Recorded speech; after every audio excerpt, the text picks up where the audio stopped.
கைத்தால நீதைகணி அப்பம் போடவள் போரி கப்பிய கரிமுகன் அடித்தேன் கற்றிடும் அடியவர் புத்தியில் உரைபவர் கற்பகமென வினை கடிதேகும் மத்தமும் மதியமும் வைத்திடும் மரன் மகன் பொருதீரல் புய மதையானை மத்தள வயிறனை உத்தமி புதல்வனை மட்டவில் மலர் கொடு பணிவேனே முத்தமிழடவினை முற்படுகிறீர்கள் முற்பட எழுதிய முதல்வோனே முப்புறம் எரிசையாட்சிவனுரை அதம் அச்சது பொடி செய்த அது தீரா அத்தியரது கொடு சுப்பிரமணி படும் அப்புன மதனிடைவமாகி அக்குற மகளுடன் அச்சிறு முருகனை அக்கணமனமருள் பெருமா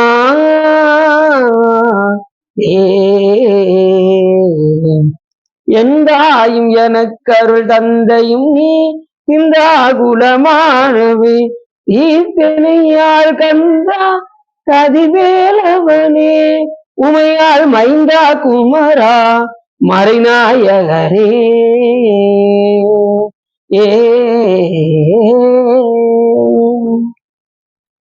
ஒளியர்கோன் பொழித்த புகழியர்கோன் கலல் போற்றி ஆளுமிசை கல்விதப்பில் அணைந்த வீரான் அடி போற்றி வாலி திருநாவலூர் வந்தொண்டர் வதம் போற்றி ஊழிவழி திருவாதூரர் திருத்தாள் போற்றி.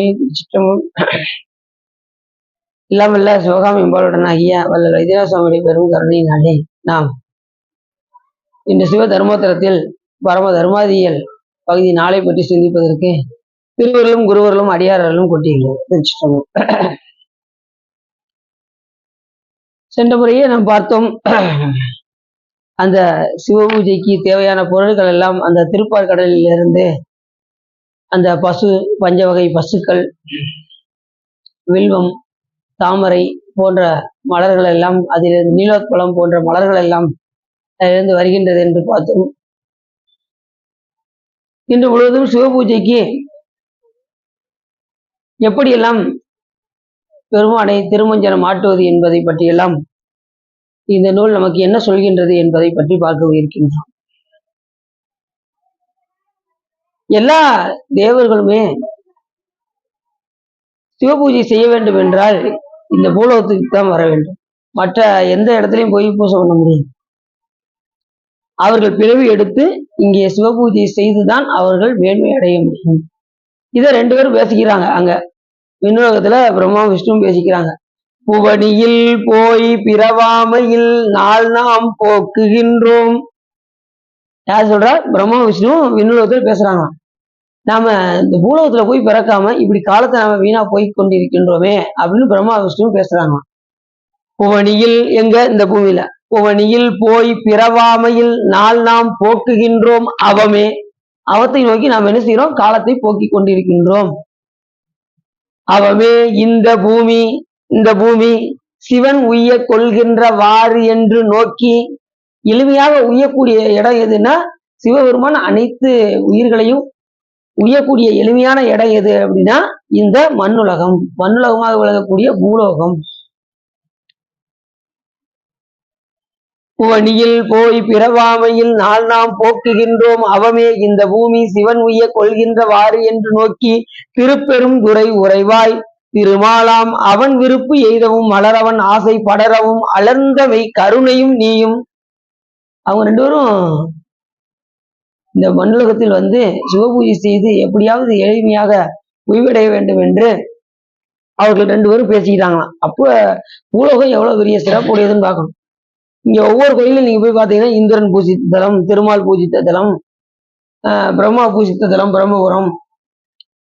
அடுத்து ஒவ்வொரு தேவர்களையும் பார்த்தீங்கன்னா அவங்க பூஜித்த தலம்னு சொல்லி இருக்கும். அது மாதிரி வால்மீகியாக வழங்கக்கூடிய வால்மீகி பூஜித்த தலம், அது மாதிரி சுக்கிரன் பூஜித்த தலம், வாலி பூஜித்த தலம், இப்படி நிறைய இருக்கு. எண்ணற்ற தலங்கள் அத்தனையும் அவங்க எல்லாம் வழிபாடு செஞ்சது. அதே மாதிரி 12 ஜோதிலிங்கங்கள்ல பஞ்சபாண்டவர்கள் போய் வழிபாடு செய்தது. இப்படி அத்தனை பேரும் இங்கே சிவலிங்கம் பிரதிஷ்டை செய்து அவர்கள் வழிபாடு செய்துதான் என்ன செய்திருக்கின்றார்கள் என்று சொன்னால் மேன்மை அடைந்திருக்கின்றார்கள். அப்ப சிவபூஜை எவ்வளவு முக்கியங்கிறத இந்த நூல் நமக்கு நல்லா சொல்லுது. முதல்ல சிவ தர்மம் அப்படின்னாலே சிவபூஜையை முக்கியமா அதனால சிவபூஜை வந்து கட்டாயமா நம்ம பண்ணி ஆகணும். இல்லைன்னா மேன்மை அடைய முடியாது. எந்த பிறவில என்ன செஞ்சிருந்தாலும் சரி, சிவபூஜை செய்யாம மேன்மை அடையவே முடியாது. போக்குகின்றோம் அவமே. அவம்னா இதை தவிர்த்த மற்ற காரியங்கள்லாம் பண்றது பேரு அவம்னு பேரு. நான் சொர்க்கலோகத்துல போய் இருக்க போறேன், நான் வைகுண்டத்தை ஆள போறேன், மற்ற உலகங்கள் எல்லாம் போய் நான் வசிக்க போறேன் அப்படின்னு போனா நாம் என்ன செய்ய முடியாது? சிவபெருமான் கொடுக்கக்கூடிய பேரானந்தத்தை நாம் அனுபவிக்க முடியாது. மற்ற எந்த உலகத்துக்கு சென்றாலும் இந்த மண்ணுலகத்துக்கு கண்டிப்பா மறுபடியும் வந்துதான் ஆக வேண்டும். அதனாலதான் வான் பழித்து இம்மண் புகுந்து மனிதரை ஆட்கொண்ட வள்ளல் அப்படின்னாரு மாணிக்கவாசகர். வான் பழித்து தேவர்கள் எல்லாம் பழிச்சுட்டு சாமி இந்த மண்ணுலகத்துல வந்து நம்ம எல்லாம் ஆட்கொள்வதற்காக வர்றாராம். அப்ப எவ்வளவு பெரிய சிறப்பு பாருங்க. மனிதரை ஆட்கொண்ட வள்ளல் அப்படிம்பாரு. அப்படிப்பட்ட வள்ளலாக விளங்கக்கூடிய சிவபெருமான் நம்ம எல்லாம் எளிமையாக ஆட்கொள்வதற்காக இந்த மண்ணுலகம் வந்து நம்ம எல்லாம் உய்ய கொள்வதற்காக சிவபூஜை செய்தாலே போதும். இப்ப 63 நாயன்மார்கள் மாதிரி நம்மளாம் செய்ய முடியாது. செயற்கரிய செய்யல கண்ணை தோண்டி கொடுக்க முடியுமா? கண்ணை தோண்டி கொடுக்க முடியாது. வேற என்ன செயற்கரிய செயல் ஒண்ணு மனசால கோயில் கூட நம்மளால கட்ட முடியாது. ஏன்னா கண்ணை மூடிட்டாலே நமக்கு பல சிந்தனைகள் வந்துருது. உலக சிந்தனை தான் அதிகமா போகுது. அப்ப இந்த சாதாரணமா இருக்கக்கூடிய அந்த அகப்பூஜையை கூட நம்மளால உருப்படியா செய்ய முடியல. அப்ப எளிமையா செய்யக்கூடிய வேலை என்ன அப்படின்னா சிவபூஜை செய்தால் அவங்களாம் செயற்கரிய செய்த பெரியவர்கள். யாரு? 63 நாயன்மார்கள் தொகையடியார்கள்லாம் செயற்கரிய செய்த பெரியவர்கள். நாமெல்லாம் செயற்கரிய செய்யலாகாத சிறியவர்கள். ஆகையினாலே நமக்கெல்லாம் உய்வு பெறுவதற்கு ஒரே வழி சிவபூஜை செய்தால் மட்டுமே. போன கிடைக்கல இன்னைக்கு உண்டுல சார் திங்கள் போன திங்கட்கிழமை கிடையாது, செவ்வாய்க்கிழமை வச்சோம். சரி, அப்படி எளிமையாக ஆட்கொள்ளக்கூடிய இடம் எதுவென்று கேட்டால் இந்த மண்ணுலகம். அதனால பெருமான் நம்ம எல்லாம் இந்த மண்ணுலகத்தில் நல்ல சிவபூஜை உடனே செஞ்சிட முடியாது. அதுக்கு தக்க குரு வேணும். குரு இல்லாம என்ன செய்ய முடியாது? சிவபூஜை முதல்ல சமய தீட்சை எடுக்கணும். சமய தீட்சை எடுத்து அதுக்கப்புறம் சிவபூஜை வாங்கி கொண்டு சிவபூஜை செய்ய வேண்டும். எப்ப சாமி குருநாதரா வருவார் அப்படின்னா எப்போ இந்த உயிர்களுக்கு பக்குவம் வருதோ அப்ப குருநாதராக வந்து நமக்கு உபதேசம் செய்ய. பஞ்சாட்சரம் வாங்குறோமா? அந்த மந்திரம் எப்படின்னா பண்டை பிறவியில் செய்த தவமும் இந்த பிறவியில் நீங்க எடுத்துக்கொண்ட உரைப்பும் சேர்ந்து குருவாக வந்து சிவபெருமான் நமக்கு மானுட சட்டை தாங்கி வந்து, அப்படி மானுட சட்டை தாங்கி வந்த குருநாதரை நம்ம சாதாரண மனிதராக பார்க்கக்கூடாது, அவங்கள சிவமாக பார்க்க வேண்டும். அப்படி குருநாதராக வந்து அந்த பாட்டிலே சொல்றாருல, அருபரத்து ஒருவன் அவனியில் வந்து குருபரனாகி அருளிய பெருமையை சிறுவை என்று இகழாதே என்று மாணிக்கவாசக பெருமான் சொல்வதற்கிறங்க சாமி எப்படி வர்றாரு? குருவாக மானுட சட்டை தாங்கி வந்து உபதேசம் செய்யணும். அப்படிப்பட்ட உபதேசத்தை வாங்கி கொண்டு நாம் சிவபூஜை கட்டாயமாக செய்ய வேண்டும். அதற்கு என்ன உபாயங்கள் எல்லாம் சொல்ல போகின்றது என்று நமக்கு இந்த நூல்கள் நமக்கு எப்படி சொல்ல போகுதுன்னு பார்ப்போம். சென்ற முறை ஒரு 34 பாடல் வரைக்கும் பார்த்தோம். இன்னைக்கு நம்ம மிச்ச பாடலை பார்க்க போறோம். அர்ச்சிக்கும் முறை, சிவபெருமானை எப்படி அர்ச்சிக்கணும். ஆதலால் நெய் பாலால் ஆமிலம் மற்றும் மற்றும் கோதொரு ததியினாலும் குலகணன் முடிமேல் ஆட்டி சாமிக்கு திருமஞ்சனம் ஆட்டி சீதம் அகன்ற நீரால் உளவாட்டி சேர்ந்த ஆதரவதனால் ஆட்டி அமலன் ஆதியாகவும். என்ன சொல்ல வர்றாரு அப்படின்னா, அதாவது சாமிக்கு பால் அபிஷேகம், தயிர் வந்து அந்த புளிப்பு இல்லாத தயிரா இருக்கணுமா. புளிப்பு அமிலம்னா அந்த அமிலம் வந்து அதுல இருக்கக்கூடாது, அப்படியாட்ட சுத்தமான தயிரா இருக்கணும். பால்ல நல்லா கடைஞ்சி பாலை நீங்க என்ன செய்வீங்க? தயிராக்கணும்னா என்ன பண்ணுவீங்க? உர ஊற்றுவீங்களா? உர ஊற்றி எப்படி நீங்க ஃப்ரெஷ்ஷா கொடுக்கீங்களோ அந்த மாதிரிதான் சாமிக்கு என்ன செய்யணுமா? அபிஷேகம் பண்ணணுமா. பால் தயிர் ஆமிலம்னா அதுதான். அதுல வந்து குற்றமற்ற தயிராக அது இருக்க வேண்டும். சீதகம் என்ற நீர்னா குற்றமற்ற நீர். அந்த நீர்ல வந்து எந்த இது தெளிவான நீரா இருக்கணும். சாமிக்கு அபிஷேகம் செய்யும் போது தெளிவான நீரா இருக்கணும். அது மாதிரி இளம் வெந்நீராக இருக்கணும் சாமிக்கு அபிஷேகம் பண்ணும்போது. எப்ப இள வெந்நீர் அபிஷேகம் பண்ணும் அப்படின்னா தேன் அபிஷேகம் பண்ணும் பார்த்தீங்களா? தேன் அபிஷேகம் பண்ணும்போது இளவெந்நீர் அபிஷேகம் பண்ணணும். எல்லாம் என்ன செய்யறாங்க? இளநீர் அபிஷேகம் பண்ணிடுறாங்க. இளநீர் பண்ணிடலாம், இளநீர் பண்ணலாம், இல்லைன்னா இள வெந்நீர் அபிஷேகம் பண்ணணும். அதெல்லாம் ரொம்ப சிறப்புடையது. சாமிக்கு அபிஷேகம் பண்றதுக்கு தேன் பண்ணியாச்சுனாலே ஒண்ணு வெந்நீர், இள வெந்நீர். அதுவும் சூடா இருக்கக்கூடாது. நம்ம சூடு தாங்குவோமா? அதே மாதிரி சாமிக்கு கொடுக்கும்போது இள வெந்நீரா இருக்கும், தாங்கக்கூடியதா இருக்கணும். நம்ம எப்படி உடம்ப நம்ம பாதுகாக்கிறோமோ அதே போல சாமிக்கும் பார்த்து பார்த்து ஆமா அபிஷேகம். எப்படி சார்?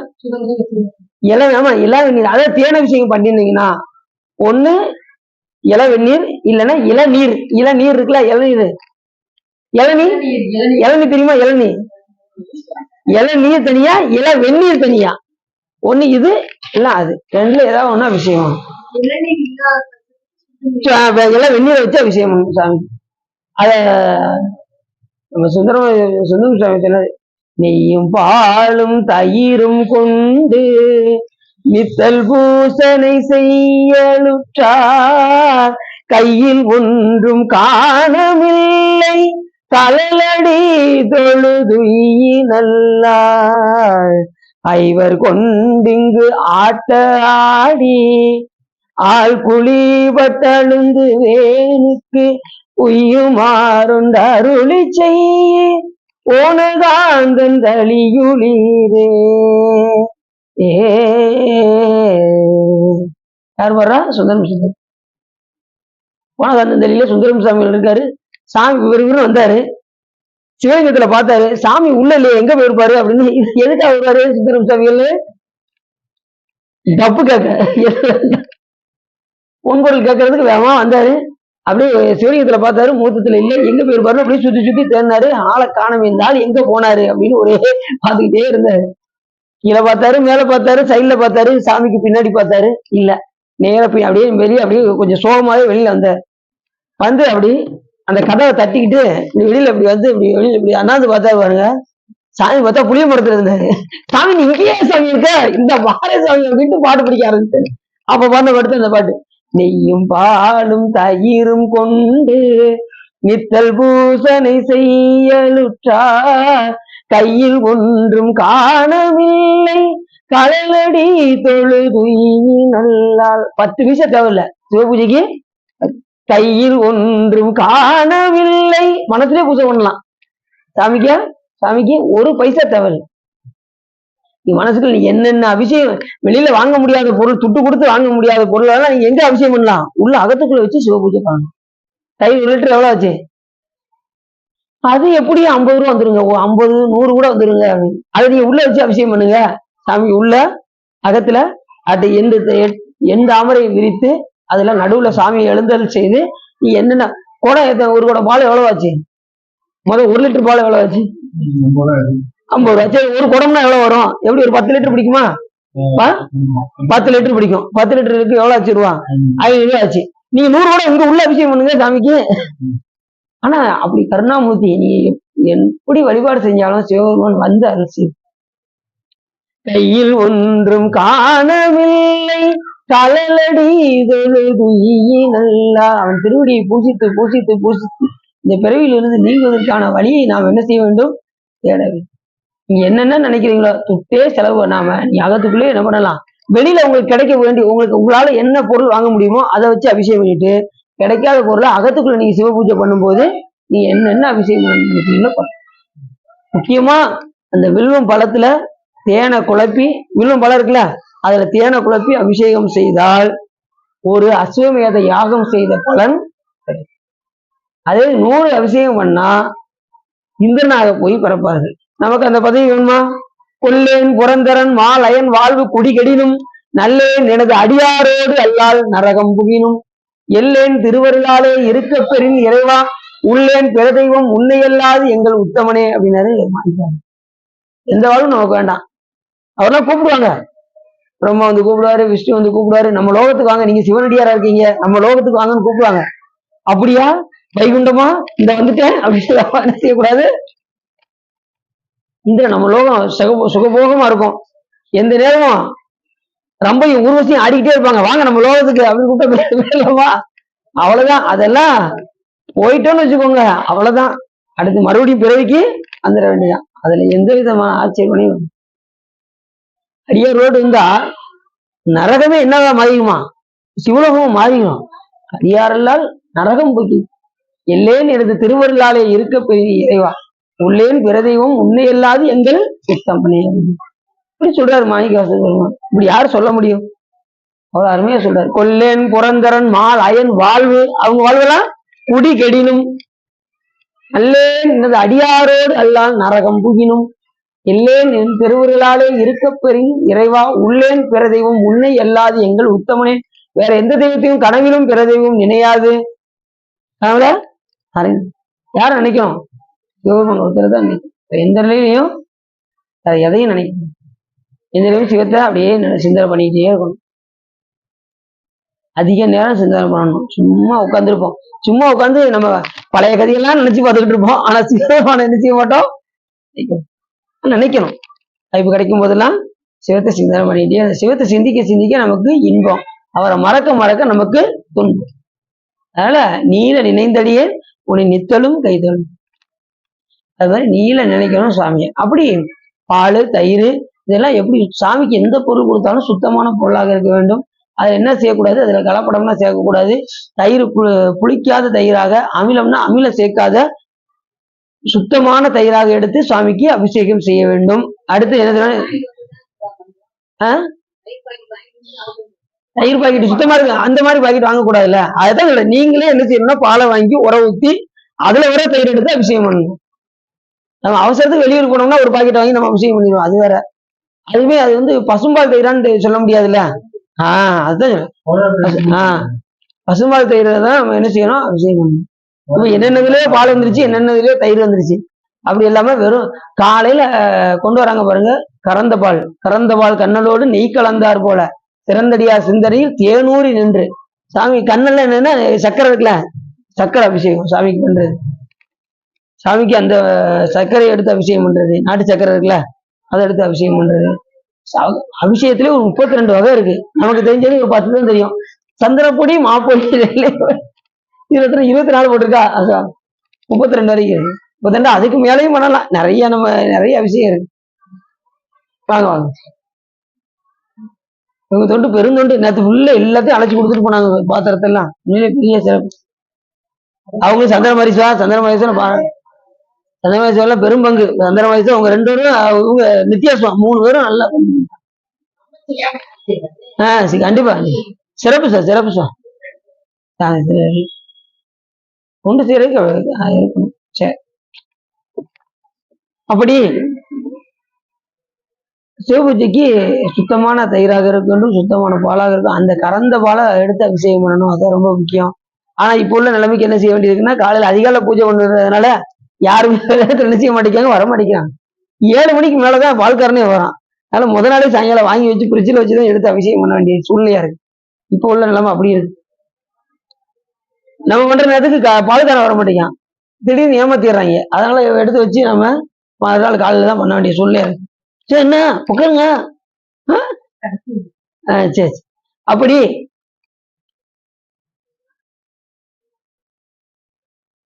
சீதமகன்ற நீர், அதாவது சுத்தமான நீரை சாமிக்கு கொடுக்கணும். சீதமகன்ற நீர்.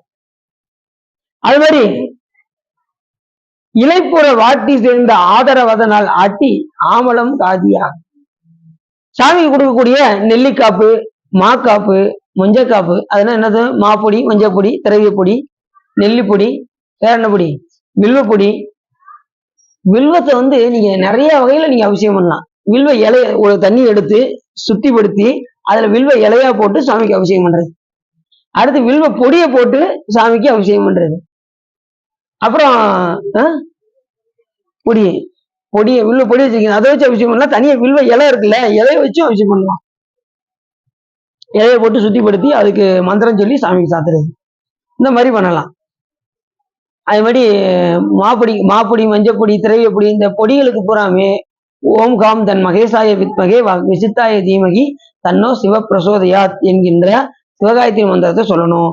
பாலுக்கு வந்து ஓம் இருதாய நம, தயிருக்கு வந்து ஓம் சிரசாய நம, நெய்க்கு வந்து ஓம் சிகாய நம, தேனுக்கு வந்து ஓம் கவசாய நம, சந்தனத்துக்கு வந்து ஓம் அஸ்தராய நம. இந்த மந்திரங்கள்லாம் சொல்லி சாமிக்கு அபிஷேகம். பாசவேர் அறுக்கும் பழம்பொருள் தன்னை பற்றுமாறு அடியனேற்கு அருளி பூசனை உகந்து என் சிந்தையில் புகுந்து பூங்கலல் காட்டிய பொருளே. சிவபெருமான் தான் என்ன செய்யறாரு, நம்மள சிவபூஜை பண்ணுமாறு செய்கின்றார். அப்படி செய்ய நமக்கு வாய்ப்பு கொடுத்தா அதை என்ன செய்யணும், நான் தக்க வைத்துக் கொள்ள வேண்டும். நிறைய பேர் என்ன செய்யறாங்க, கொஞ்ச நாள் பூஜை பண்ணிட்டு விட்டுறாங்க. அந்த மாதிரிலாம் இருக்கக்கூடாது.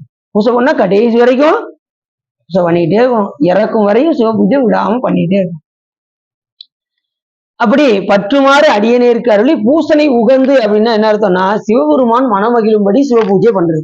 நம்ம இஷ்டத்துக்கு சிவ பூஜை பண்ணாம சிவபெருமான் மனமகிழும்படி ஒவ்வொரு பொருளையும் எடுத்து அபிஷேகம் பண்ணும்போது, சாமி இதை பண்றேன், அதை பண்றேன், நான் அர்ச்சனை பண்றேன், ஆராதனை பண்றேன், நெய்வேத்தியம் ஊட்டுறேன் அப்படின்னு சாமிகிட்ட ஒண்ணுன்னா உத்தரவு கேட்டு கேட்டு கேட்டு கேட்டு கேட்டு சாமிக்கு பூஜை பண்றேன். அதான் அப்படி பண்ணா நமக்கு என்ன போகும், பாச வேர் அறுக்கும். பாசம்னா என்ன செஞ்சிடக்கூடாது, வீட்டை விட்டு போறது கிடையாது. பாசம் நிறைய செஞ்சாங்க. பாசம்னா பாசத்தை விட்டு நம்ம வெளியில போயிடாமா, காட்டு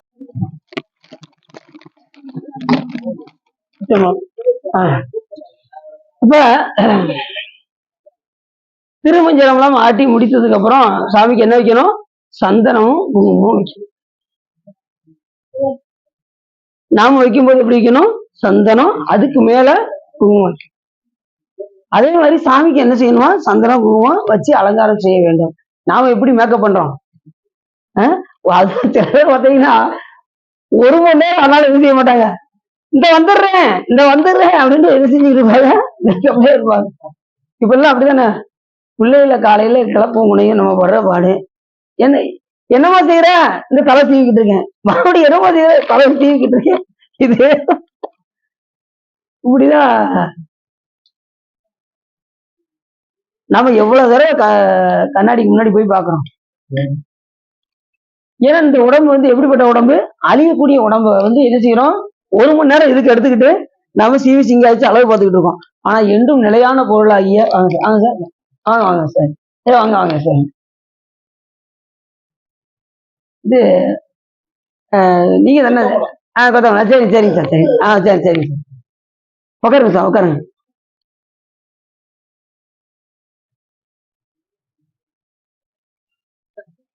அப்ப நாம அழியக்கூடிய உடலை என்ன செய்யறோம், 1 மணி நேரமாக உட்கார்ந்து சீவி சிங்காச்சு அழகு பார்த்துட்டு இருக்கோம். என்றும் நிலையான பொருளாகிய ஈசனை நாம் என்ன செய்யணும், அழகு பார்த்து. உன்னை சிங்காரித்து உனது அழகு பாராமல் என்னை சிங்காரித்து இடர்பட்டேன், உன்னை அறிவையறையே நினையும் அன்பிலேற்கு செங்காங்க நின் தாள் தருவையோ. சரி, நீங்க எப்படி வந்துறீங்களா, இல்ல இப்படி உட்காந்துக்கிறீங்களா சார், நின் தாள் தருவையோ, நின் தாள் தருவையோ கேக்குறீங்களா, உட்காந்துறீங்களா சார், நின் தாள் தருவையோ சொக்கநாதா, சொக்கநாதா, சொக்கநாதா. யார் சொல்றா, குஞ்ஞாசம் சொல்ற. நம்ம அறியக்கூடிய இந்த உடலை 1 மணி நேரம் உட்காந்து கண்ணாடிக்கு முன்னாடி டிவி சிங்காரிச்சு அழகு பார்த்துக்கிட்டு இருக்கோம். ஆனா என்றும் நிலையான பொருள் யாரு, சிவபெருமான். அதனால இந்த பிறவில நல்ல சிவ பூஜை செய்து அவரை நன்றாக அலங்காரம் செய்து இந்த வாழ்க்கை நாம் என்ன செய்ய வேண்டும், அப்படி போக்கணும். அவத்தை நோக்கி காலத்தை போக்குவதை காட்டினோம் தவத்தை நோக்கி காலத்தை போக்க வேண்டும். தவம் என்பது என்ன என்று கேட்டால், சரியை, கிரியை, யோகம், ஞானம் என்கின்ற 4 படிநிலை. இறைவனுக்கு உடலால தொண்டு செய்யணும், வாக்கால தொண்டு செய்யணும், மனதால தொண்டு செய்யணும். இது 3 முற்று பெற்றால் நமக்கு கிடைக்கக்கூடியது ஞானம். ஞானத்தை கொடுத்தால் அன்றி மோட்சம் கொடா என்று நமது நூல்கள் சொல்கின்றன. ஞானம் வருவதற்கு என்ன செய்யணும், முதல்ல ஞானம் என்றால் என்ன அப்படின்னா, எல்லா பொருள்களிலும் ஈசன் கலந்திருக்கின்றான் என்கின்ற உணர்வு எப்போ வருதோ அது வரைக்கும் நமக்கு பிறப்பு வந்துகிட்டே தான் இருக்கும். இப்ப நம்ம செவரை பார்த்தா நமக்கு என்ன தெரியுது, செவரா தான் தெரியுது, அதுல சாமி தெரியலையே. மரத்தை பார்த்தா மரமா தான் தெரியுது, அதுல சாமி தெரியலையே. ஆனா ஞானிகளுக்கு எப்படி தெரியும்னா எல்லாமே சிவமாக. அதாவது அப்பர் சாமியிலே அங்க மானசரோவர் ஏரியில மூழ்கினாரு. சாமி என்ன பண்ணாரு, ஆளும் நாயகன் அப்பர் சாமி அப்படியே ஊர்ந்து ஊர்ந்து ஊர்ந்து ஊர்ந்து போறாரு. எங்க போறாரு, கைலாய மலைக்கு. கால் தளர்ந்தது, அப்படியே கையை வச்சு ஊனி போறாரு, கை தளர்ந்தது, நெஞ்ச ஊர்ந்து ஊர்ந்து ரத்தம் சொட்ட சொட்ட வடியுது. அப்பயும் என்ன செய்யறாரு, அந்த உரை போட போறாரு. அப்ப சாமி எதுக்கு வர, இப்ப இங்க உள்ள சாமியை வழிபாடு பண்ணிட்டு இருக்க வேண்டியதானப்பா அப்படின்னு சிவபெருமானே சொல்றாரு அப்பர் சாமியில பார்த்து. அப்ப சொன்னாரு, ஆளும் நாயகன் கைலை மலை இருக்கை கண்ட அல்லால் மாலும் உடல் கொண்டு மீளேன் அப்படின்னு. அந்த உரைப்பு பாருங்க, வயசானாலும் அந்த மன தளர்ச்சி அடையாம அப்படியே உற்சாகமா இருந்தார். அதே மாதிரி நம்ம வயசாயிடுச்சுன்னா நீங்க நினைக்க வேண்டாம், மன உறுதி இருந்தா போதும். சிவபெருமான வழிபாடு பண்றதுக்கு என்ன வேணும்? மன உறுதி தான் வேணும். எத்தனை வயசு ஆயிட்டு போகுது, வயசை பத்தி பிரச்சனை இல்லை, வழிபாடு கரெக்டா செய்யறோமா அதைத்தான் பார்க்கும். சாமி நம்மளுடைய அன்பை மட்டும்தான் பார்ப்பாரு, மத்த எதையுமே பார்க்க மாட்டார். நான் 2 மணி நேரம் பூஜை பண்ணேன் அதெல்லாம் பார்க்க மாட்டாரு, அதுல அன்பு இருந்தா பார்ப்பாரு. அதுதான் ரொம்ப முக்கியம். இந்த தங்கத்துல செம்பு, வெள்ளி, தங்கம் எல்லாம் அதை உருக்கியாச்சுன்னு வச்சுக்கோங்க, உருக்கி மூசு போட்டாச்சுன்னா என்ன வரும்? சொக்க தங்கமா வரும் பாருங்க, அதுதான் உண்மையான அன்பு. நீங்க எந்த கிரியில் பண்ணாலும் அதுல அன்பு கலந்ததுன்னா அது மட்டும் சாமி என்ன செய்வாரு? அந்த சுத்த தங்கத்தை எடுத்த மாதிரி சாமி அதை மட்டும் வாங்கி கொள்வார். மற்றதெல்லாம் அந்த வெள்ளி செம்பு மாதிரி கழிச்சு விட்டுருவாரு அவங்களுக்கு. ஆனா அத்தனை செஞ்சாதான் அந்த அன்பு வரும். சிவபூஜையில அபிஷேகம் ஆராதனை எல்லாம் பண்ணாதான் கடைசி அந்த அன்பு கலக்க வரும். சாமிக்கு திருமுறை பாடும்போது அந்த அன்பு கலந்து நம்ம பாடுவோம். அப்படி ஊர்ந்து ஊர்ந்து போனாரு. ஆளும் நாயகன் கைலை மலை இருக்கை கண்டெல்லாம் மாலும் உடல் கொண்டு மீளேன் அப்படின்னாரு. உன்னுடைய உரைப்பு பெரிய உரைப்புப்பா, அதனால இந்த மானசரோவர் ஏரியில மூழ்குவாயாக அப்படின்னாரு சாமி. அப்படி எந்திரிச்சு நடக்கவே முடியல, அப்படி உருண்டாரு. உருண்டு அங்க மூழ்கி திருவையாற்றுல எந்திரிச்சு அப்படி எந்திரிச்சு பார்த்தாரு பாருங்க. எதை பார்த்தாலும் அவருக்கு அம்மையப்படாவே தெரியுது. கோழியை பார்த்தா அம்மையப்படா தெரியுது, யானையை பார்த்தா அம்மையப்படா தெரியுது. மாதர் பீரை கண்ணி யானை மலையான் மகளொடும் பாடி, மாதர் பீரை கண்ணி யானை மலையான் மகளொடும் பாடி, போரோடு நீ சுமந்து ஏத்தி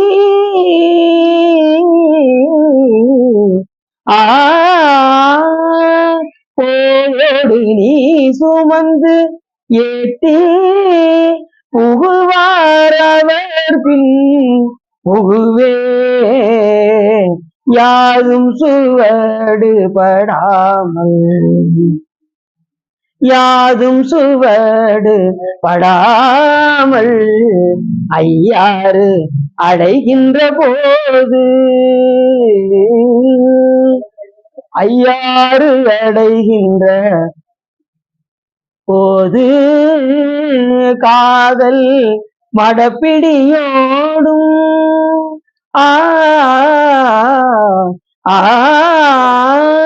காதல் மடப்பிடியோடும் களிறு வருவன கண்டே கண்டேன் அவர் திருப்பாதம், கண்டேன் அவர் திருப்பாதம், கண்டறியாதன கண்டே. இப்படி பாடினாரு. அப்படியே அங்க போய் யானையை பார்த்தாரு, அம்மையை பார்த்தா தெரியும். கோழி படையோடும் கூடி குளிர்ந்து வருவன கண்டே கண்டேன் அவர் திருப்பாதம், கண்டறியாதன கண்டே. கோழி படையோடும் கூடினார், கோழியும் பார்த்தாரு அமையப்படா தெரியுது, குஞ்ச பார்த்தாரு அமையப்படா தெரியுது, எதை பார்த்தாலும் அவருக்கு அமையப்படா தெரியும். ஞானிகளுக்கு அப்படித்தான் தெரியும். நமக்கு கோழியை பார்த்தா கோழியா தான் தெரியும், யானையை பார்த்தா யானையா தான் தெரியும். அந்த நிலைக்கு நாம போகணும். அப்ப எப்படி அந்த நிலைக்கு போக முடியும் அப்படின்னா, சிவ பூஜை செய்தால் ஒழிய நாம அந்த நிலைக்கு நம்ம போகணும். அன்றாடம் சாமிக்கு நெய்யும் பாலும் தயிரும் கொண்டு நித்தல் பூசனை செய்யலுற்றார். நித்தலும் பூசை பண்ணணும். என்னைக்கே ஒரு நாள் சொன்னாரா சுந்தர சுவாமிகள்? என்ன சொன்னாரு? நித்தலும். தினசரி சாப்பிடுறோமா? 3 வேளை கரெக்டா சாப்பிடுறோமா? அப்ப தினசரி என்ன செய்யணும்? பூசை கட்டாயம் தினசரி பண்ணணும், ஒரு நாள் கூட தவறு. எப்படி சாப்பிடுறீங்களா? அப்படி நித்தலும் சிவப்பு எல்லா நூல்களும் சொல்லக்கூடிய ஒரே காரணம் என்ன? எல்லாவற்றுக்கும் மேல சேக்கிழார் சாமியே சொல்றாரு, எண்ணில் ஆகவும் இயம்பிய இறைவர் தாம் விரும்பும் உண்மையாவது பூசனையே என்று உரைத்தருளா அன்னலார்தமை அர்ச்சனை புரிய ஆதரித்தளித்தால் பெண்ணில் நல்லவளோடும் பெருந்தவு குழந்தை என்று சேக்கிழார் சாமி சொல்றாரு. எண்ணில்லாத ஆகமங்களை அருளிய இறைவரே விரும்பக்கூடிய இது என்ன அப்படின்னா சிவபூஜை. எல்லா உயிர்களும் சிவபூஜை செய்ய வேண்டும் என்பது சிவபெருமானுடைய விருப்பம். அவருக்கு விருப்பம்லாம் கிடையாது. அவருக்கு ஒரு விருப்பம் இருக்கு அப்படின்னா எல்லா உயிர்களுமே சிவபூஜை செய்ய வேண்டும் என்பது சிவபெருமானுடைய விருப்பம்.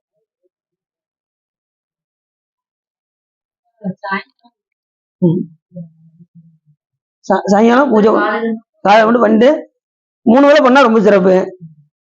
இல்லாத பட்சத்துக்கு காலையில பூஜை பண்ணும்போது 2வது காலத்துக்கும் 3வது காலத்துக்கும் 2வது ஒருக்கா நைவேத்தியம் ஊட்டணும் சாமிக்கு. சாமி 2வது காலம் 3வது காலம் என்னுடைய வேலை சூழ்நிலை பழுவின் காரணமாக பண்ண முடியாத சூழ்நிலைனால 2வது காலத்துக்கும் 3வது காலத்துக்கும் பூஜையை ஏற்றுக்கொள்ள வேண்டும் சொல்லி சாமிக்கு நைவேத்தியம் ஊட்டி தீவாரணம் காட்டணும். அதே நைவேத்தியத்தை வச்சு காட்டணும். அவ்வளவுதான். இப்ப பூரா எல்லாம் அப்படித்தானே ஓடிக்கிட்டு இருக்கு. இல்ல 2-3 வேளை சிவபூஜை பண்ணணும். எல்லாரும் வேலையை பாக்குறதுனால காலையில ஒரு வேளை சிவபூஜை பண்ணிட்டு 2வது காலத்துக்கும் 3வது காலத்துக்கும் சாமிய இப்படியே தட்டி கழிச்சுக்கிட்டே இருக்கும். சாமி ஏதாவது பார்த்து செய்ய சாமின்னு சாமிகிட்ட என்ன செய்யறோம், மடிப்பு கட்டிக்கிறோம். கடைசி ஒரு அகோர ஜபத்தை ஜெபிச்சுட்டு ஓம் அகோராய நமன்னு 28 தடவை ஜெபிச்சிட்டோம்னா அந்த குற்றத்தெல்லாம் சிவபெருமான் வந்து பொறுத்துக்கிறாரு. அப்படியாப்பா அகோரம் ஜெபிச்சிட்டியா, ரைட் அப்படின்னு சாமி பண்றாரு. நாமளே அனுஷ்டானம் பண்ணும்போது என்ன செய்யறோம், நிறைய மிஸ்டேக் வர்றதுனால அந்த அகோரம் ஜெபிச்சிடுறீங்களா கடைசி. சரி, அதனால சாமிக்கு அபிஷேகம் பண்ணி அந்த நீரை திருமஞ்சன நீரை சுத்தமாக துடைத்து எடுத்து சந்தன குழம்பு சாத்த வேண்டும் என்று நமக்கு நூல் சொல்லுது. அதே போல சந்தன குங்குமம்லாம் சாமிக்கு சிவலிங்கத்துல வைத்து அலங்காரம் செய்யணும். சொன்னாரு, நிறைந்துரை நேயத்தோடு நிவேதனம் செய்க மற்றும் சிறந்துள்ள உபச்சாரங்கள் செய்து செய்முறைகள் தம்மில் குறைந்துள்ள வரையும் ஈச பொறுத்தருள் என்று கூறி திறம்பல வளமும் செய்து தெண்டன பணிந்து சேர்ந்து. இப்ப என்ன சொன்னாரு அப்படின்னா, சாமிக்கு பூசை செய்யும் போது எப்படி செய்யணும், நேயத்தோடு பூசை செய்யணும். விருப்பம் இல்லாம காலையில பூசை பண்ண வேண்டியிருக்கு, எல்லாத்தையும் எடுத்தோம் வச்சோம் செஞ்சோம் என்னதையோ ஏனோ தானும் செய்யாம சாமிக்கு விருப்பத்தோடு செய்யணும். மெய்மையாம் உழவை செய்து விருப்பு என்னும் வித்தை வித்தி பொய்மையாம் கலையை வாங்கி புறை என்னும் நீரை பாய்ச்சி என்ன சொன்னாரு, தம்மையும் நோக்கி கண்டு தகவு என்னும் வேடியிட்டு செம்மையில் நிற்பாராகி சிவகதி விளையும் என்று. அப்படி சிவகதி விளைய வேண்டும் என்றால் சாமிக்கு செய்யும் போது எப்படி செய்யணும், ஆர்வத்தோட செய்ய வேண்டும். சிவபூஜை பண்ணும்போது மிகுந்த ஆர்வத்தோடு செய்யணும். காலையில எந்திரிச்சதுமே என்ன நினைப்போட எந்திரிக்கணும், இன்னைக்கு காலையில பெருமானை போய் பூசிக்க போறோம், இன்னைக்கு இப்படி எல்லாம் அலங்காரம் பண்ணி பார்க்கணும் சாமிய, இப்படி எல்லாம் அர்ச்சனை பண்ணணும், இன்னைக்கு நிறைய அர்ச்சனை பண்ணணும் சாமிக்கு. சும்மா 5 போற்றி மட்டும் சொல்லி முடிச்சிடக்கூடாது, 8 போற்றி மட்டும் சொல்லி முடிச்சிடக்கூடாது, அந்த வேற்றாய்வு நாய் பாட்டு முழுவதும் சொல்லி இன்னைக்கு அர்ச்சனை பண்ணணும் அப்படிங்கிற நினைப்போட எந்திரிச்சு காலைல பூக்கள் எல்லாம் பறிச்சு இல்லாத மலர்கள் எல்லாம் பறிச்சு, ஒரு மலர் மட்டும் இல்லாம நிறைய மலர்களை பறிச்சு சாமிக்கு பல்மலர் பறித்தேத்தேன் குறவால் குடலால் திறத்தேன் என்று குடிகெடுகின்றேனே இரவு நின்று எழியாடிய எம் இறை எலிசடை மிருகின்ற அரவன் ஆண்டு தன் அடியில் கூட்டிய அதிசயம் கண்டாமே என்று மாணிக்கவாசக பெருமான் சொல்வதற்கிணங்க பல மலர்களை எடுத்து சாமிக்கு ரசிக்குவேன். சரி, எங்க வீட்டுக்கு பக்கத்துல ஒரு மலர் தான் சார் இருக்கு, அப்படியே பறிச்சு சாமி வைக்கலாம். எங்க வீட்டுல நந்தியாவரத்தை மட்டும்தான் இருக்கு, பறிச்சு வைக்கலாம். எங்க வீட்டு பக்கத்துல செவர்லி மட்டும்தான் இருக்கு, பறிச்சு வைக்கலாம். எங்க வீட்டு அதுல ஒரு ஆள் என்ன சொல்லுவாங்க, எங்க வீட்டை பூவே இல்லை, நான் என்ன பண்றது அப்படின்னா ஒரு இலையை பறிச்சு சாமி வைப்பேன். அவ்வளவு இலைவாறு பறிச்சு பூஜைய யாவருக்குமாம் இறைவருக்கு ஓர் பச்சிலைன்னு தான் சொன்னார். இலையும் போடலாம், இலைய வச்சு அர்ச்சனை பண்ணலாம், எந்த இலைனாலும் வச்சு அர்ச்சனை பண்ணலாம். சிறப்பு வந்து வில்லுவம், எதுக்குமே பொது சிறப்புன்னு இருக்குல்ல, அதுல வில்லுவம் வந்து சிறப்பு. அப்படி பூசை செய்யும் போது எப்படி செய்யணுமா, நிறைந்துரை நேயத்தோடு நிவேதனமும் செய்க.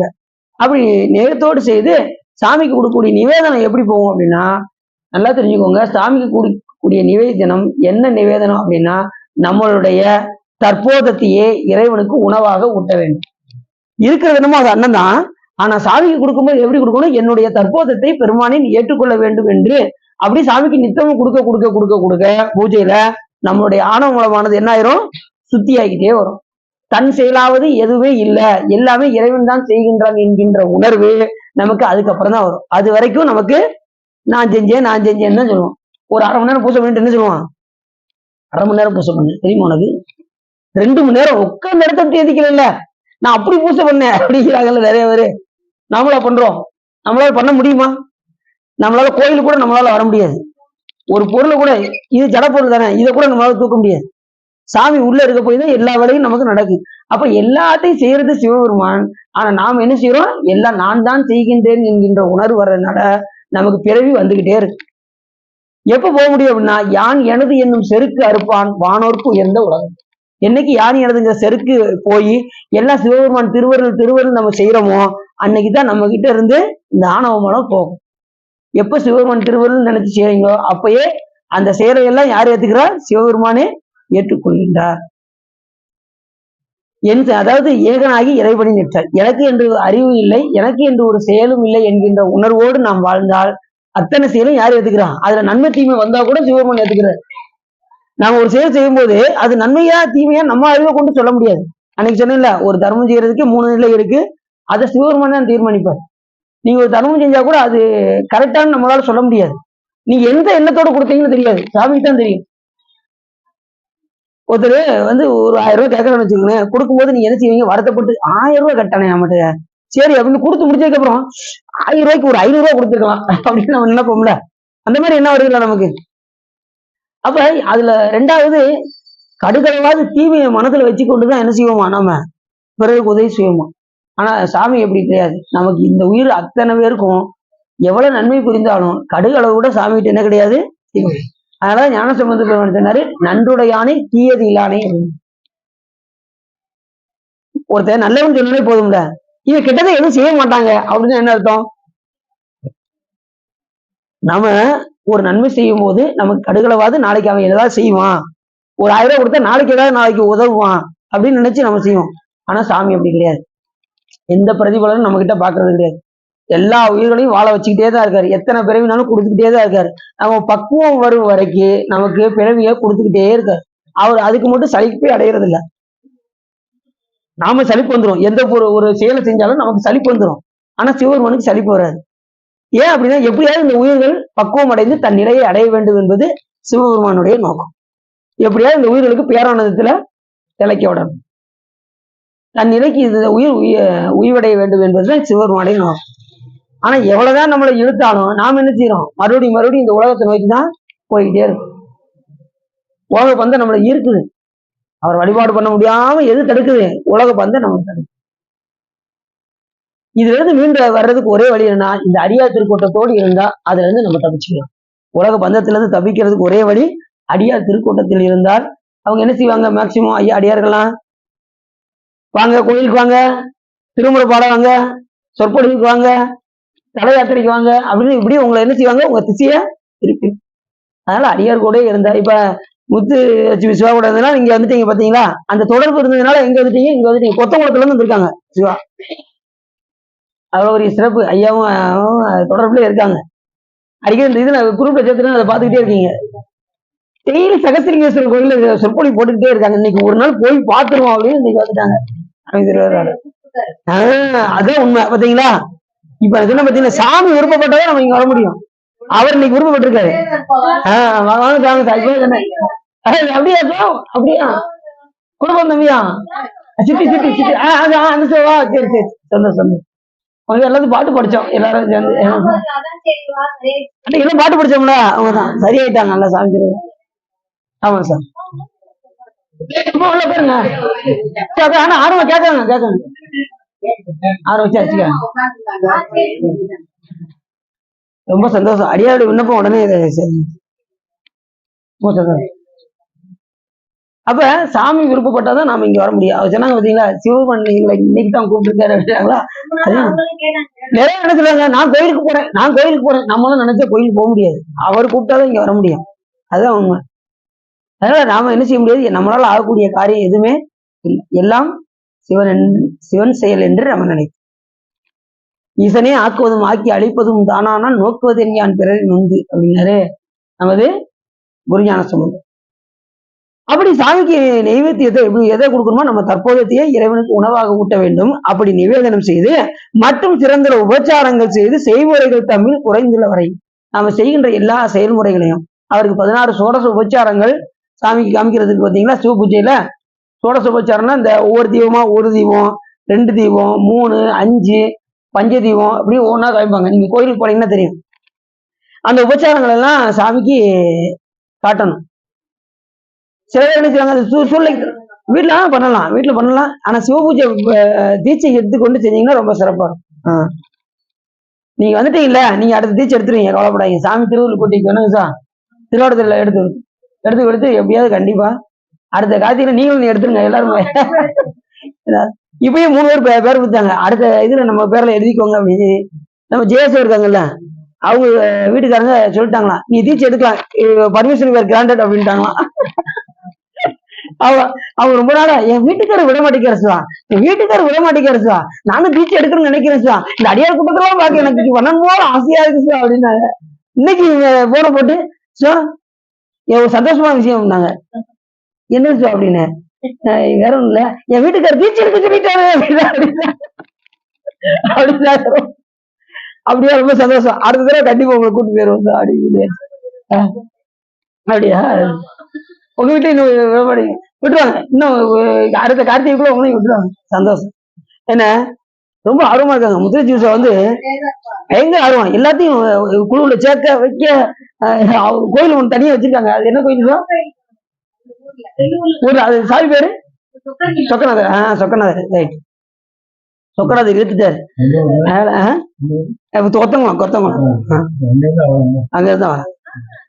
இவங்க இங்க தனியார்ல இருக்காங்க, அவங்க கொத்தங்குளத்துல இருக்காங்க. இப்படி எப்படியாவது குழுல சேர்த்து விடணும். ஒரே சிவா நம்ம குழுல சேர்த்து விட்டுருங்க, நம்ம குழுல சேர்த்து விட்டுருங்க. அதுக்கப்புறம் நான் 2 பேரும் மறந்துட்டேன். அதுக்கப்புறம் 3வது இன்னும் நீங்க சேர்க்கலாமே அப்படின்னாங்க. அடுத்த தடவை சேர்த்து விட்டேன். சரி, சந்தோஷம். எல்லாரும் முக்கியமா என்னன்னா அடியார்களோடு சேர்ந்தாதான் அவங்க கரெக்டா அதை புரிஞ்சிருக்காங்க. அடியார்களோடு சேர்ந்தாதான் நல்ல இணக்கம் இருந்தாதான். அதான் சொல்றாரு, பிறவி என்னும் இக்கடலை நீந்த தன் பேரருள் தந்து அருளினா அறவை என்ற அடியார்கள் தங்கள் அருள் குலாம் புகவிட்டு நல் உறவு செய்து. யார்கிட்ட உறவு செய்யணுமா? அடியார்களோடு தான் உறவு இருக்கணும். மற்றவர்கள்ட்ட உறவு இருந்தா எங்க போயிடுவோம், கீழான நிலைக்கு போயிடும். அதனால நம்ம அடியார்களோடு இருந்தால் தலையாத்திரை மேற்கொள்ளலாம், திருமுறைகள் பாடலாம், சொற்பொழிவு கேட்கலாம், சிவசம்பந்தமாகவே இருக்கலாம். சிவசம்பந்தமாகவே இருந்தா எங்க போவோம்? சிவமண்டலம் போவோம். யாரு கூட தொடர்பு இருக்கோ அவங்க கிட்ட தானே போவோம். நல்லவர்களோடும் அடியார்களோடும் பழகுனா நாம அந்த நிலையை அடையும். சார்ந்ததின் வண்ணமாக இருக்கக்கூடிய உயிர் சிவசம்பந்தமாக இருந்தால் சிவமாகவே சிவமாம் தன்மை பெறும். சிவமாக முடியாது எப்பயுமே, உயிர் வந்து எப்பயுமே சிவமாகாது. சிவமாம் தன்மை பெறும். சாமியுடைய அந்த பேரின்பத்தை அனுபவிக்குமே தவிர சிவமாக எப்பயுமே முடியாது. அது முற்றும் அறிவு, நமக்கு சிற்றறிவு. அதுக்கு தகுந்த மாதிரிதான் நம்மளுடைய அறிவு வேலை செய்யும்.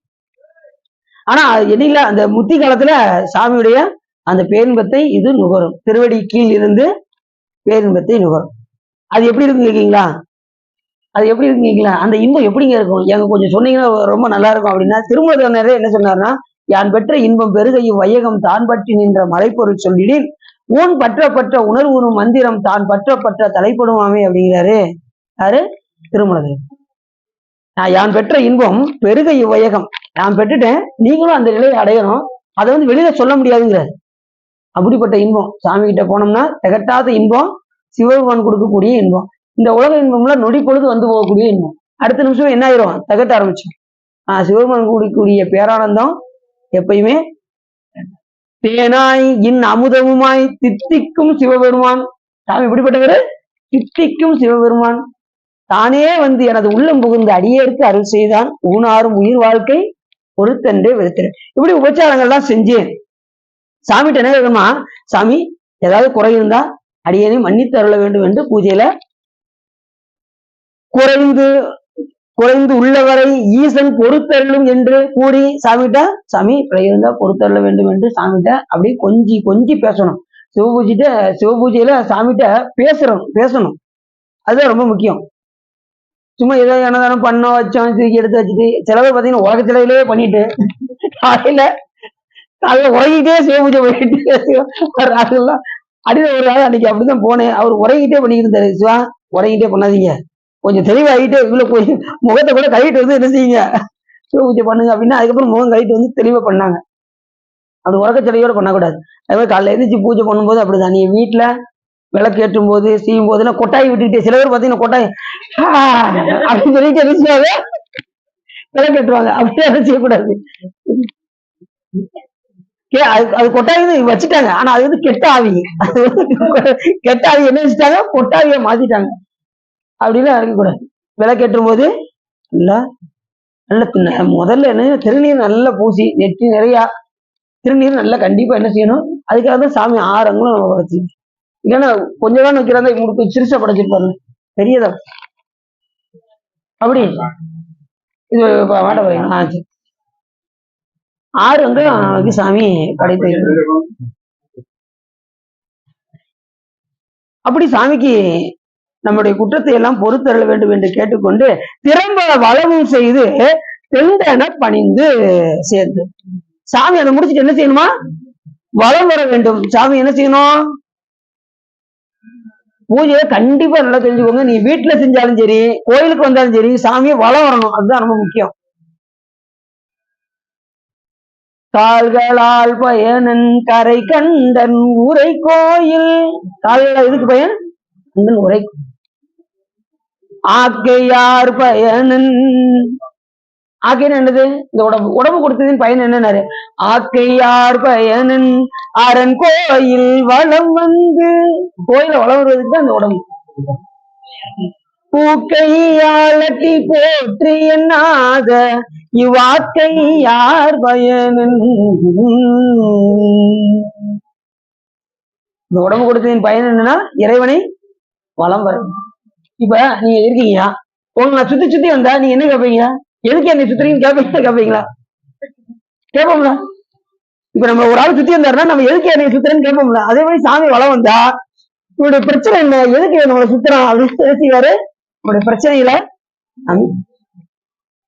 எல்லாவற்றுக்கும் மேலாக சிவபூஜை செய்யறவங்க என்ன செய்யணும்னா, வளம் வரும்போது பெருமானே உண்மையில எனக்கு அன்பு வர வேண்டும், அன்பு வர வேண்டும் என்றே சுத்தணும். சாமி சுத்தும் போது உண்மையில எனக்கு அன்பு வருமாறு செய் சாமி அப்படின்னு சொல்லி வளம் வர வந்து சாமியை விழுந்து கும்பிடணும். அதுதான் ரொம்ப முக்கியம். வளம் வந்து சாமி விழுந்து கும்பிட்டுன்னா உள்ள போய் தரிசனம் பண்ணணும். கோயில்லையும் அப்படித்தான். இங்க சிவபூஜையில உட்காரும்போது சாமி வளம் வந்து விழுந்து கும்பிட்டுட்டு உட்காந்து திருமுறை பாடணும் சிவபூஜையில. அதே கோயில்ல வளம் வரும்போது, கோயில்ல வந்து பாத்தீங்கன்னா நீங்க முதல்ல போகும்போது உள்ள போகும்போது அந்த கொடிமரத்துக்கு முன்னாடி விழுந்து கும்பிட்டுட்டு சாமியை வளம் வந்து சாமி உள்ள தரிசனம்லாம் செஞ்சுட்டு வந்து மறுபடியும் ஒருக்க விழுந்து கும்பிட்டு வெளியில வரணும். அப்ப போகும்போதும் விழுந்து கூடணும், வரும்போதும். நீங்க கோயிலுக்கு போனீங்கன்னா முதல்ல உள்புறம் சுத்தீங்களா வெளிப்புறம் சுத்தீங்க, கரெக்டா சொல்லுங்க பாப்போம்.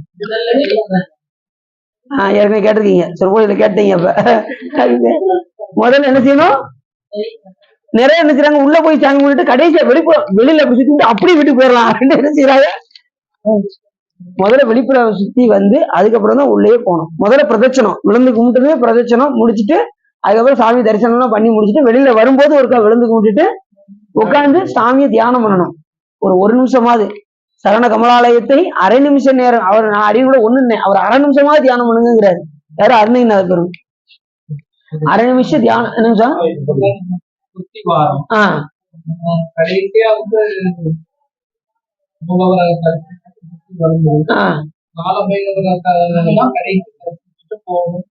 பைரவ தரிசனம் பண்றோம்.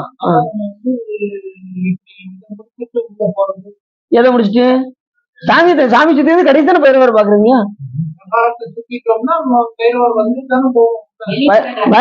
அவரை நீ கடைசி அவர் சன்னதி கிட்ட நீங்க கடைசி வரணும்னு அர்த்தம். நீ உள்ள ஓடுறதுமே நீங்க அவரை பார்க்க மாட்டீங்க. நீங்க போனது நேரம் சாமியை பார்ப்பீங்க, அம்பாளை பார்ப்பீங்க, 63 நாயன்மார்களை பார்ப்பீங்க. அப்படியே சுத்தி வந்து வெளியே வரும்போது நடராஜ பெருமானை பார்ப்பீங்க. அதுக்கப்புறம் கடைசியா பைரவத்தை சொல்லிட்டு அப்படி வெளியில வந்துடுறாரு. உள்ள அது மாதிரி போகும்போது உள்ள சூரியனை பார்த்துட்டு போவீங்களா, சூரியனும் அதிகாரம் நந்தி இருப்பாங்க. அதிகாரம் நந்தி இருப்பாரு. அதிகாரம் நந்திட்டு அனுமதி கேட்டுட்டுதான் உள்ளே போகணும். அது மாதிரி வெளியில வரும்போது சண்டீசன் சொல்லிட்டு தான் வெளியில வரணும். நீங்க எதுக்கு கோயில் போயிருக்குன்னு தெரியுங்களா. சண்டீசன் 3 தடவை லேசம் தட்டணும். சிலர் பாத்தீங்கன்னா அப்படிவாங்க, அப்படி செய்யலாமா. சிலர் ஓங்கி தட்டுவாங்க. அதுலயும் சிலர் பாத்தீங்கன்னா நூலை பிச்சு வைப்பாங்க. அது தப்பு, அப்படி செய்யக்கூடாது. நூல் போடக்கூடாது. முன்னாடி எல்லாம் பாத்தீங்கன்னா சட்டை அதுக்காக நூலை கொஞ்சம் இழுத்து விட்டுட்டு அடியில ஆபத்துல என்ன செஞ்சிருக்கேன்னா, அறியாத காலத்துல கோயிலுக்கு போகும்போது அந்த கோயிலுக்கு போனா நூல் கொடுக்கணுமா, கொஞ்சம் இழுத்து வச்சுக்கோ அப்படின்னு சொல்லி நான் என்ன செய்வேன், நூலை கொஞ்சம் இழுத்து வச்சுட்டு ஆபத்துல பேசிருக்கோம் அறியாத காலத்துல. அது கொடுக்கக்கூடாது, அப்படி கொடுக்கக்கூடாது. அது மாதிரி ஓங்கி தட்டக்கூடாது. அவர் சிவ தியானத்துல இருக்கிறதுனால நாம லேசா தட்டுறது தெரியாம 3 தடவை தட்டி, இந்த இடத்துல வந்து 3 தடவை தட்டி, நீங்க எந்த காரியத்துக்காக உள்ள வந்தீங்களோ அந்த காரிய பலனை அவர்கிட்ட கேட்டு வாங்கணும். நீங்க எதுக்கு வந்திருக்கீங்க, சிவ தரிசனம் பண்ணதானே வந்திருக்கீங்க. அப்ப சிவ தரிசன பலனை அடியனுக்கு தந்துரல வேண்டும் அப்படின்னு கேட்கணும். இப்ப நீங்க வீட்டுல சிவ பூஜை பண்றீங்க, அந்த நேரத்துல சண்டீஸ்வரர் இருந்தல் பண்ணுவீங்க. அப்ப என்ன கேட்கணும் அப்படின்னா, சிவபூஜா பலனை அடியனுக்கு தந்துள்ள வேண்டும் கேட்கணும். சிவபூஜை நேரத்துல இதை கேட்கணும். தரிசனம் பண்ணும்போது சிவ தரிசன பலனை அடியனுக்கு தந்துள்ள வேண்டும். என்ன காரியத்துக்காக போறீங்களோ அந்த பலனை சாமி கிட்ட கேட்டு நீங்க போய் எப்படியாவது அந்த இடத்த முடிச்சு கொடு சாமி, எப்படியாவது பக்கத்து வீட்டுக்காரன் ஒரே சண்டை போட்டுக்கிட்டே இருக்கான் சாமி, அவனுக்கு எதுக்கியாவது அப்படின்னு நம்ம என்ன செய்யக்கூடாது. மற்ற பிரச்சனை சாமி பார்த்துக்க, நீ அவர் அன்போடு வழிபாடு செய்யுங்க, எல்லா பிரச்சனையும் சாமி உங்களுக்கு. அது மாதிரி பிரதிபலனை எதிர்பார்த்து சாமியை போய் வழிபாடு பண்ணக்கூடாது. இதை செஞ்சா நான் இதை தாரேன் அப்படிங்கிறாங்களா, அந்த மாதிரி பேரம் பேசக்கூடாது சாமி கிட்ட. எப்பயுமே சாமி கிட்ட போனா இதை கொடுத்தா அதை தாரேன், அதை கொடுத்தா இதை தாரேன் அப்படிங்கிற இதே வச்சுக்கூடாது. ஒன்லி நம்ம சாமி கிட்ட கேட்டு போறது என்னன்னா அவருடைய அன்பு மட்டுமே தவிர மற்ற எதையுமே நமக்கு கேட்டுப்போம்.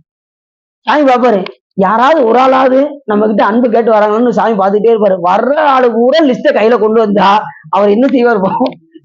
வரவங்க கூடவே ஒரு லிஸ்ட் எடுத்து, சாமி எனக்கு நீ இதை பண்ணலையே, நான் எத்தனை நாள் நான் சொல்லிக்கிட்டே இருக்கேன், நான் ஒரு கார் வேணும் வேணும்னு சொல்லிக்கிட்டே இருக்கேன், நீ அதை பண்ணவே மாட்டேங்கிறீங்க, சாமிகிட்டே நினைச்சுறாங்க பேசிக்கிட்டு இருக்காங்க. பாப்பாரு, அப்படியாப்பா உனக்கு அடுத்த பிறகு கொடுத்துரும் போ அப்படின்றாரு. அதுக்கு ஒரு பிறகு வந்துடும், எனக்கு ஒரு ஆண் குழந்தை கொடு, எனக்கு ஒரு ஆண் குழந்தை கொடு, சாமி என் தொல்லை தாங்க முடியலடா அப்படின்னு சாமி கொடுத்துருவாரு. ஒரு 25 வருஷம் வச்சு அந்த குழந்தைய பிடிச்சிட்டு கையை பிடிச்சி ஏன் இப்படி ஒரு குழந்தைய கொடுத்தாரு சாமி கிட்ட. அதான் எதையுமே இந்த உலக பொருளை கேட்டா சிவபெருமான் அதுக்கு கேரண்டி கிடையாது. நீங்க கேட்க வேண்டிய பொருள் என்னன்னா சிவபெருமானே நீங்க கேட்கணும். ஒரு அன்பை தவிர இந்த உலகத்துல எனக்கு எதுவுமே வேண்டாம்னு சொல்லி சாமியவே நீங்க என்ன செய்யணும், கேட்டால் நமக்கு அன்பு வந்துருச்சுன்னா மத்ததெல்லாம் தானா வரும். புரியுதா உங்களுக்கு? சரி, அப்படி சாமியை வளம் வருவது ரொம்ப முக்கியம். வளம் செய்து பணிந்து என்ன செய்யணும் இறைவனை, அதுக்கப்புறம் உட்காந்து அர்ச்சனை பண்ணணும். சிவபூஜையில சாமியை வளம் வந்துட்டு உட்காந்து என்ன செய்யணும், சாமியை போற்றி பாட வேண்டும். அந்த மாதிரி இப்ப சிவபெருமான எப்படி துதிக்கணும் அப்படிங்கறத நூல் சொல்லுது. அண்டங்கள் அனைத்தும் ஆக்கும் மலர் மிசையனே போற்றி, அண்டங்கள் அனைத்தும் காக்கும் அரியனும் அதிபதியே போற்றி. சாமியை ஒவ்வொரு நிலையா வைத்து வைத்து வைத்து வைத்து போட்டுறாரு. யாரு? நமது மறைஞான சம்பந்தர். அண்டத்தின் வேதத்து அப்பா ஆனால் ஆதியே அமலா போற்றி. மலன்னா நமக்கு என்ன இருக்கு, மும்மலம் இருக்கு. சாமிக்கு மலம் அற்றவன், அதனால அவனுக்கு அமலன்னு பேரு. ஆறுயிர் அனைத்தும் ஈன்ற அன்னையே அத்தா போற்றி. அத்தானா அப்பா அப்படின்னு சாமியா அப்பா போற்றி, ஐயா போற்றி, தலைவா போற்றி, சைவா போற்றி. யார் சொல்றா? மாணிக்கவாச பெருமான் சொல்றா இல்ல, போட்டு திருவல்ல. சாமி அப்படிலாம் போற்றணும். போற்றி போற்றி போற்றி போற்றி வழிபாடு செஞ்சுக்கிட்டே இருக்கணும். இறைவனை போற்ற போற்ற போற்ற எல்லா உயிரும் வாழும். அவனை அர்ச்சிக்க அர்ச்சிக்க எல்லா உயிரும். சிவபெருமானை வாழ்த்தலாமா? சிவபெருமானை வாழ்த்தலாமா? நமக்கு அது வயசு இருக்கா? ஆனா வாழ்த்தலாம். ஏன்னா அவரை வாழ்த்த வாழ்த்த எல்லா உயிரும் வாழும் என்ற காரணத்தினால் சிவபெருமானை நீங்க வேலை இருக்கலாம். போயிட்டு போயிட்டு போயிட்டு போயிட்டு என துதி இயம்பும் பக்தர்களுக்கு இட்ட இம்மையும் செய்வன் சிவன் சகலத்து உற்றான் நினைத்து அர்ச்சனை செய்து உய்ய நேகலாதலாலே வினைப்பகை வெல்வா செய்ய அர்ச்சனை விதியினாலே. அப்ப என்ன செய்ய வேண்டும் அப்படின்னா, அப்படி நிற்கனாக விளங்கக்கூடிய பெருமானை அவர் எப்படிப்பட்டவர் அப்படின்னா அடியார்களுக்கு எளியவனாக இருக்கக்கூடிய, யாருக்கு பூசை செய்யறாங்களோ அப்படிப்பட்ட அடியார்களுக்கு சிவபெருமான் எப்படி இருப்பாராம், எளியவனாக இருப்பார். முன்னை என்னுடைய வல்வினை போயிட முக்கண்ணதுடையந்தை தன்னை யாவரும் அறிவதற்கு அறியவன் எளியவன் அடியவருக்கு உன்னை வென்றதோர் புரிசடை முடிதனில் இளமதி அது வைத்த அன்னை ஆண்டுதன் அடியர்கள் கூட்டிய அதிசயம் கண்டாமே. யாரு அடியவர்கள் பூசிக்கின்றார்களோ அப்படி பூசிக்கின்ற அடியவர்களுக்கு கூப்பிட்ட நேரத்துல சாமி எப்படி வருவாராம், எளியவையாக ஓடியது. பொண்ணும் மெய்ப்பொருளும் தருவானை போகவும் திருவும் புணர்ப்பானை இன்னை நெஞ்ச பிழை பொறுப்பானை பிழையெல்லாம் தவிர பணிப்பானை இன்ன தன்மை நின்று அறிவுண்ணா இம்மானை அப்படின்ட்டு எளிவந்த பிராணி அப்படின்னாரு. அவர் இன்னும் தன்மையினே சொல்ல முடியாது சாமியா. ஆனா அடியார்கள் கூப்பிட்டா எளிமையா ஓடி வந்துறாரு. அடியாருக்கு கையெழுத்து போடும்போது சிவபெருமான் எழுதுறது நீங்க பாத்துருக்கீங்களா? எந்த சாமி பூலத்துல இருந்து பாட்டு எழுதுனது கிடையாது, சிவபெருமான் எழுதியிருக்காரு. அடியாருக்கு எளியன் சிற்றம்பலவன் அழகிய திருச்சிற்றம்பலம் கையெழுத்து போட்டிருக்காரு. ஒரு கடிதம் எழுதுறாரு, ஒரு விரை வெட்டி இருக்கு கடிதம் எழுதிருக்காரு சாமி. சிதம்பரத்துக்கு போயிட்டு வர்ற அடியார்களை விழுந்து விழுந்து கும்பிடுவாராம் அந்த பெற்றான் சாமான் என்கின்ற விரை வெட்டியார். அவருடைய பக்குவத்தை அறிஞ்சு சாமி ஒரு கடிதம் எழுதி கொடுத்தாரு. இதை கொண்டு போய் கொற்றங்குடியில் இருக்கக்கூடிய உமாபதி சிவாச்சாரிட்ட கொடுப்பா, உனக்கு முக்தி தருவாரு அப்படின்னு சொல்லி சாமி ஒரு கடிதம் எழுதி கொடுக்குறாரு. அடியார்க்கு எளியன் சிற்றம்பலவன் கொற்றங்குடியாருக்கு எழுதிய கைச்சீட்டு வரும் பெற்றான் சாம்பானுக்கு படியின் விசை வேதமர தீட்சை செய்து முக்தி கொடுக்க முறை. அப்ப தீட்சை செய்தாதான் முக்தி, தீட்சை இல்லைன்னா முக்தி கிடையாது. தீட்சை செய்து முக்தி கொடுக்க முறை. அப்ப எப்படி எழுதினாரு? அடியார்க்கு எளியன் சிற்றம்பலவன். நாம எழுதுன எப்படி எழுதுவோம்? இப்ப சாமி நினைச்சாருன்னா என்ன எழுதிருக்கலாம்? அகிலாண்ட கோடி பிரம்மாண்ட நாயகன் சிவபெருமான் எழுதி கொண்ட மடல் என்னவென்றால் அப்படின்னு எழுதிருக்கணும். ஆனா சாமி எப்படி இருக்காரு? அடியாருக்கு எளியன்ங்க. அவரே அடியாருக்கு எளியன்னு சொன்னா நாமெல்லாம் என்ன சொல்லணும்? அடியாருக்கு பொடியன் அப்படின்னு எழுதணும். அவனுக்கு சித்தாந்த ரத்தினம் சரவணன் எழுதி கொண்ட மடல் என்னவென்றால் சித்தாந்த ரத்தினம், சித்தாந்த நண்பனி, என்னென்ன பட்டம் இருக்கோ போட்டோம்னா சரி வருமா? நமக்கு ஒரே பட்டம் சிவன் அடிமை அப்படிங்கிற ஒரு திறத்தை மட்டுமே நமக்கு ஒரே திறம். எப்பயுமே அவன் ஆண்டான், நம்ம அடிமைங்கிற திறத்துல மட்டுமே இருக்கணும். அப்பனாதான் நமக்கு பக்குவம் வரும். நம்ம பெரிய ஆள் நம்ம நினைச்சிட்டோம்னு வச்சுக்கோங்க, நம்ம பெரிய ஆள் நமக்கு சொல்ல முடியுமா? எல்லாத்துக்கும் பெரியவர் யாரு? ஐயா போற்றி, அணுவே போற்றி, சாமி தான் எல்லாத்துக்கும் தெரியும். உயிர்களுக்கும் சாமிக்கும் ஒரே வயசு தான். சாமிக்கும் உயிர்களுக்கும் என்று நீ அண்டனான். ஆனா சாமி எப்படி இருக்காரு? முற்றும் அறிவா, முற்றும் உணர்வா இருக்காரு. நமக்கு எல்லாமே அறிவித்தால் அறியக்கூடிய அறிவு தான் நமக்கு இருக்கு. அதனால இந்த பிறவியில் நாம் ஈஸ்வரனை என்ன செய்ய வேண்டும்? போற்றி அர்ச்சிக்க வேண்டும், அவனை வலம் வர வேண்டும், அவனை பூசை செய்ய வேண்டும், உபச்சாரங்கள் செய்ய வேண்டும். இப்ப அத்தனை என்ன சொல்லுது? இதெல்லாம் சிவ தர்மங்கள், நல்லா தெரிஞ்சுக்கோங்க. சிவ பூஜை செய்வது சிவ தர்மம். இது எதுல வருது? பரம தர்மாதியில வருது. அத்தனையுமே சிவ பூஜை தான், முழுக்க முழுக்க முழுக்க முழுக்க. இப்ப இன்னைக்கு என்ன பாக்குறோம்? இன்னைக்கு சிவ தர்மத்தை பத்தி பாக்குறோமா? அடுத்தது சிவ தானவியல், சிவஞான தானவியல் வருது அடுத்தது. அது எப்படி சொல்ல போறாங்கன்னு நம்ம போக நம்ம பார்ப்போம். அப்படி சாமியை அர்ச்சித்து அதை போற்றி வழிபாடு செய்து கொண்டு நேயத்தோடு அடியாருக்கு எளிமையாக சிவபெருமான் என்ன செய்வாராம்? நம்மளை அருள் செய்வாராம். எளிமையாக அடியாருக்கு எளியராக அப்படி பூஜை செய்யக்கூடிய அடியார்களுக்கு எளிமையாக வருவார். இரண்டாவது, அந்த சிவ பூஜையை எப்படி செய்ய முடியுமா?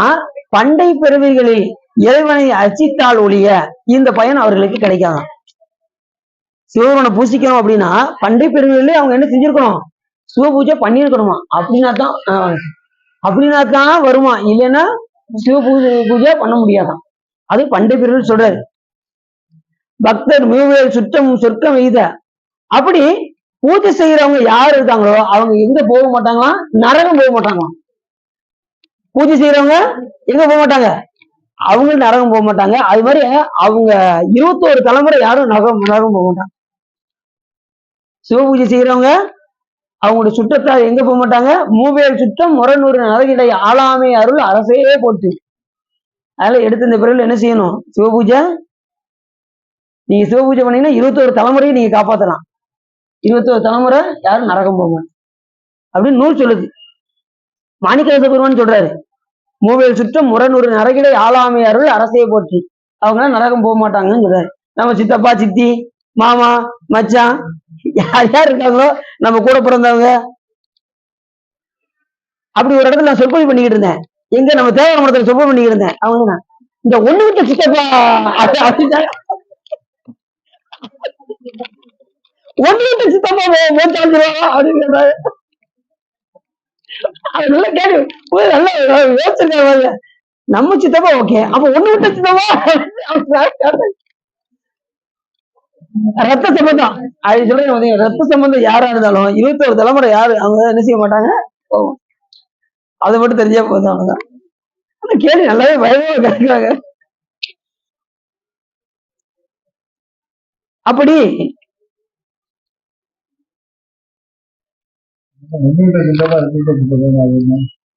இந்த பெரியப்பா கூட பிறந்தவங்க பெரியப்பா அப்படிங்கிறாங்கல்ல, அதாவது தூரத்து சொந்தம் சொல்றாங்கல்ல, அதைத்தான் ஒண்ணு விட்ட சித்தப்பான்னு சொல்றது. தூரத்து சொந்தவங்க நம்ம என்ன செய்யறோம்? சித்தப்பா மாமான்னு கூப்பிடுறோம்ல, அவங்களும் மோட்சம் அடைவாங்களான்னு கேக்குறாங்க. நம்ம ரத்த சம்பந்தம் உடையவங்க 21 தலைமுறை யாராலும் சரி அவங்க என்ன செய்ய மாட்டாங்க? நரகம் புக மாட்டார்கள் என்று நமக்கு நூல் சொல்லுது. அப்படி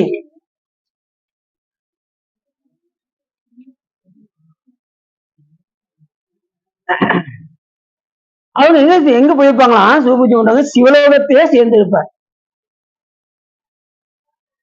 அதுக்கப்புறம் சொல்றாரு, கேட்டுள்ளோர் மகிழச் சொல்வார் கிடைக்குமோ. இந்த நூலை யார் நல்லா தெரிஞ்சுக்கோங்க. இந்த நூலை நீங்க கரெக்டான நாள் தான் இன்னைக்கு வந்திருக்கீங்க. இந்த நூலை கேட்பவர்கள், அதை சொல்லுபவர்கள், ரெண்டு பேருக்கும் சொல்றாரு. கேட்டுள்ளார் மகிழச் சொல்வார். நான் சொல்லும் போது எப்படி சொல்லணுமா? மகிழ்ந்து சொல்லணும். அதாவது இன்னைக்கு நாம பார்க்கக்கூடியது சிவ தர்மோத்தரம் அப்படின்னு நான் கொஞ்சம் சோகமாவே சொல்லணும்னு வச்சுக்கோங்க. நீங்க கேட்கறவங்க என்ன செய்வீங்க? நீங்க வாட்டு சொல்லுங்க. நாங்க வாட்டு என்ன செய்வோம்? உங்களை தூங்கிடக்கூடாது. உங்களை தூங்க விடாம நான் என்ன பண்ணணும்? சொல்லி வாட்டு. அப்பப்போ உடலை கேள்வி கேட்டாதான் நீங்க என்ன செய்ய மாட்டீங்க? வீட்டு பக்கம் போக மாட்டீங்க. இல்லைன்னா வீட்டை பூட்டிட்டு வந்தானான்னு தெரியல அப்படின்னு அக பேரக்கூடாது. அடிக்கடி உடல இந்த கேள்வி எல்லாம் கேட்க வேண்டியது. சொல்றவங்க அப்படி சொல்லணுமா? கேட்டுள்ளோர் மகிழ சொல்வார் கிடைக்குமோ எனக்கென்று வேட்டுள்ளார் உபகாரங்கள் விளைத்துள்ளார் இருவரும் மெய்யன் நாட்டுள்ளோர் பிழைக்கும் இம்மன் கேட்டுள்ளோர் சிவத்தன்மங்கள் வாதனை திகழ்வதாலே என்று இந்த பாடல் சொல்றாரு.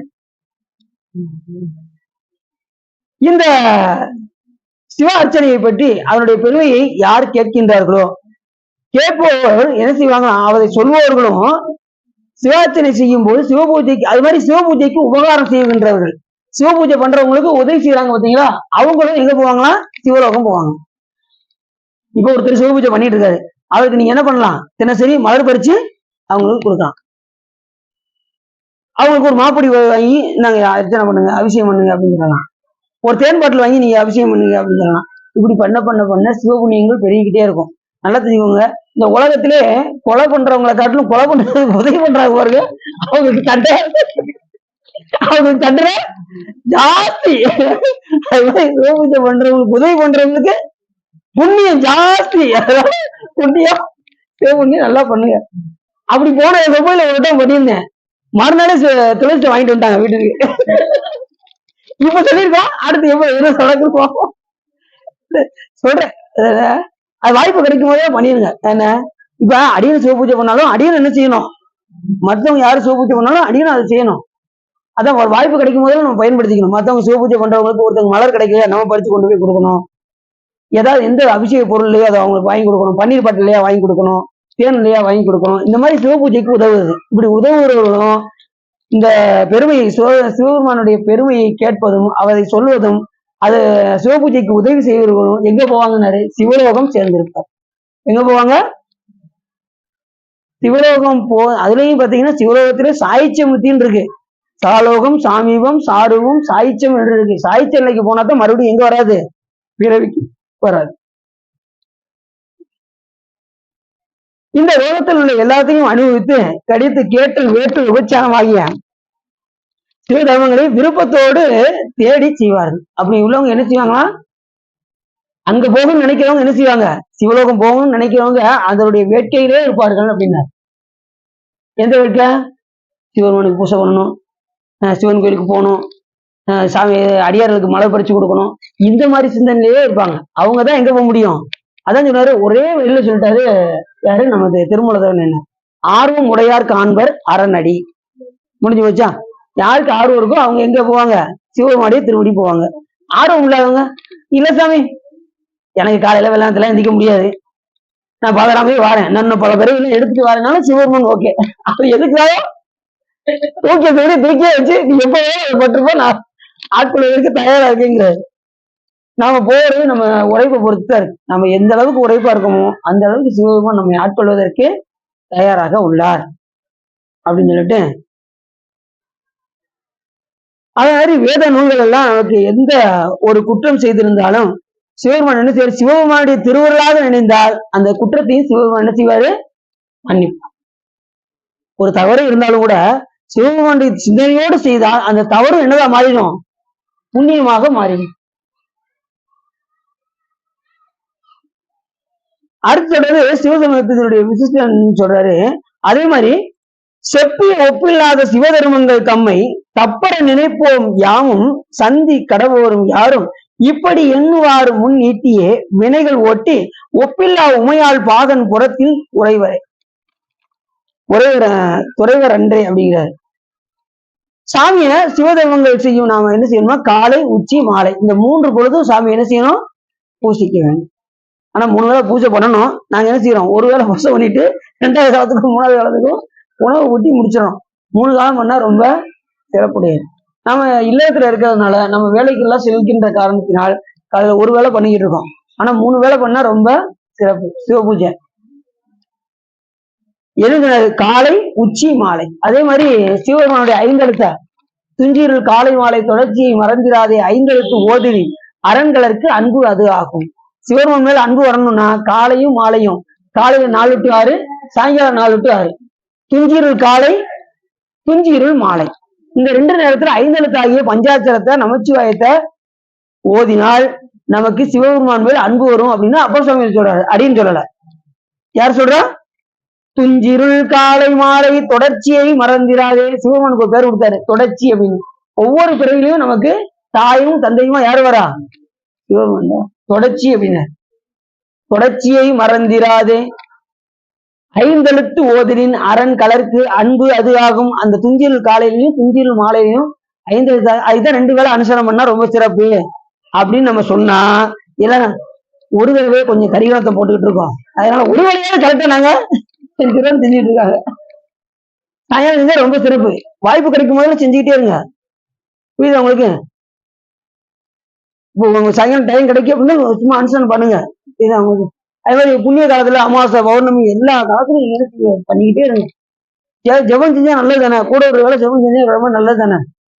ஜெபம் நல்லா தெரிஞ்சுக்கோங்க. ஜெபம் பண்ணும்போது நிதானமா செய்யுங்க, அவசரப்பட வேண்டாம். அந்த இதை நகட்டும் போது மெதுவா நகட்டுங்க. செய்யக்கூடாது. ஜெபமாலை வச்சு நீங்க ஜெபம் பண்ணுவீங்களா?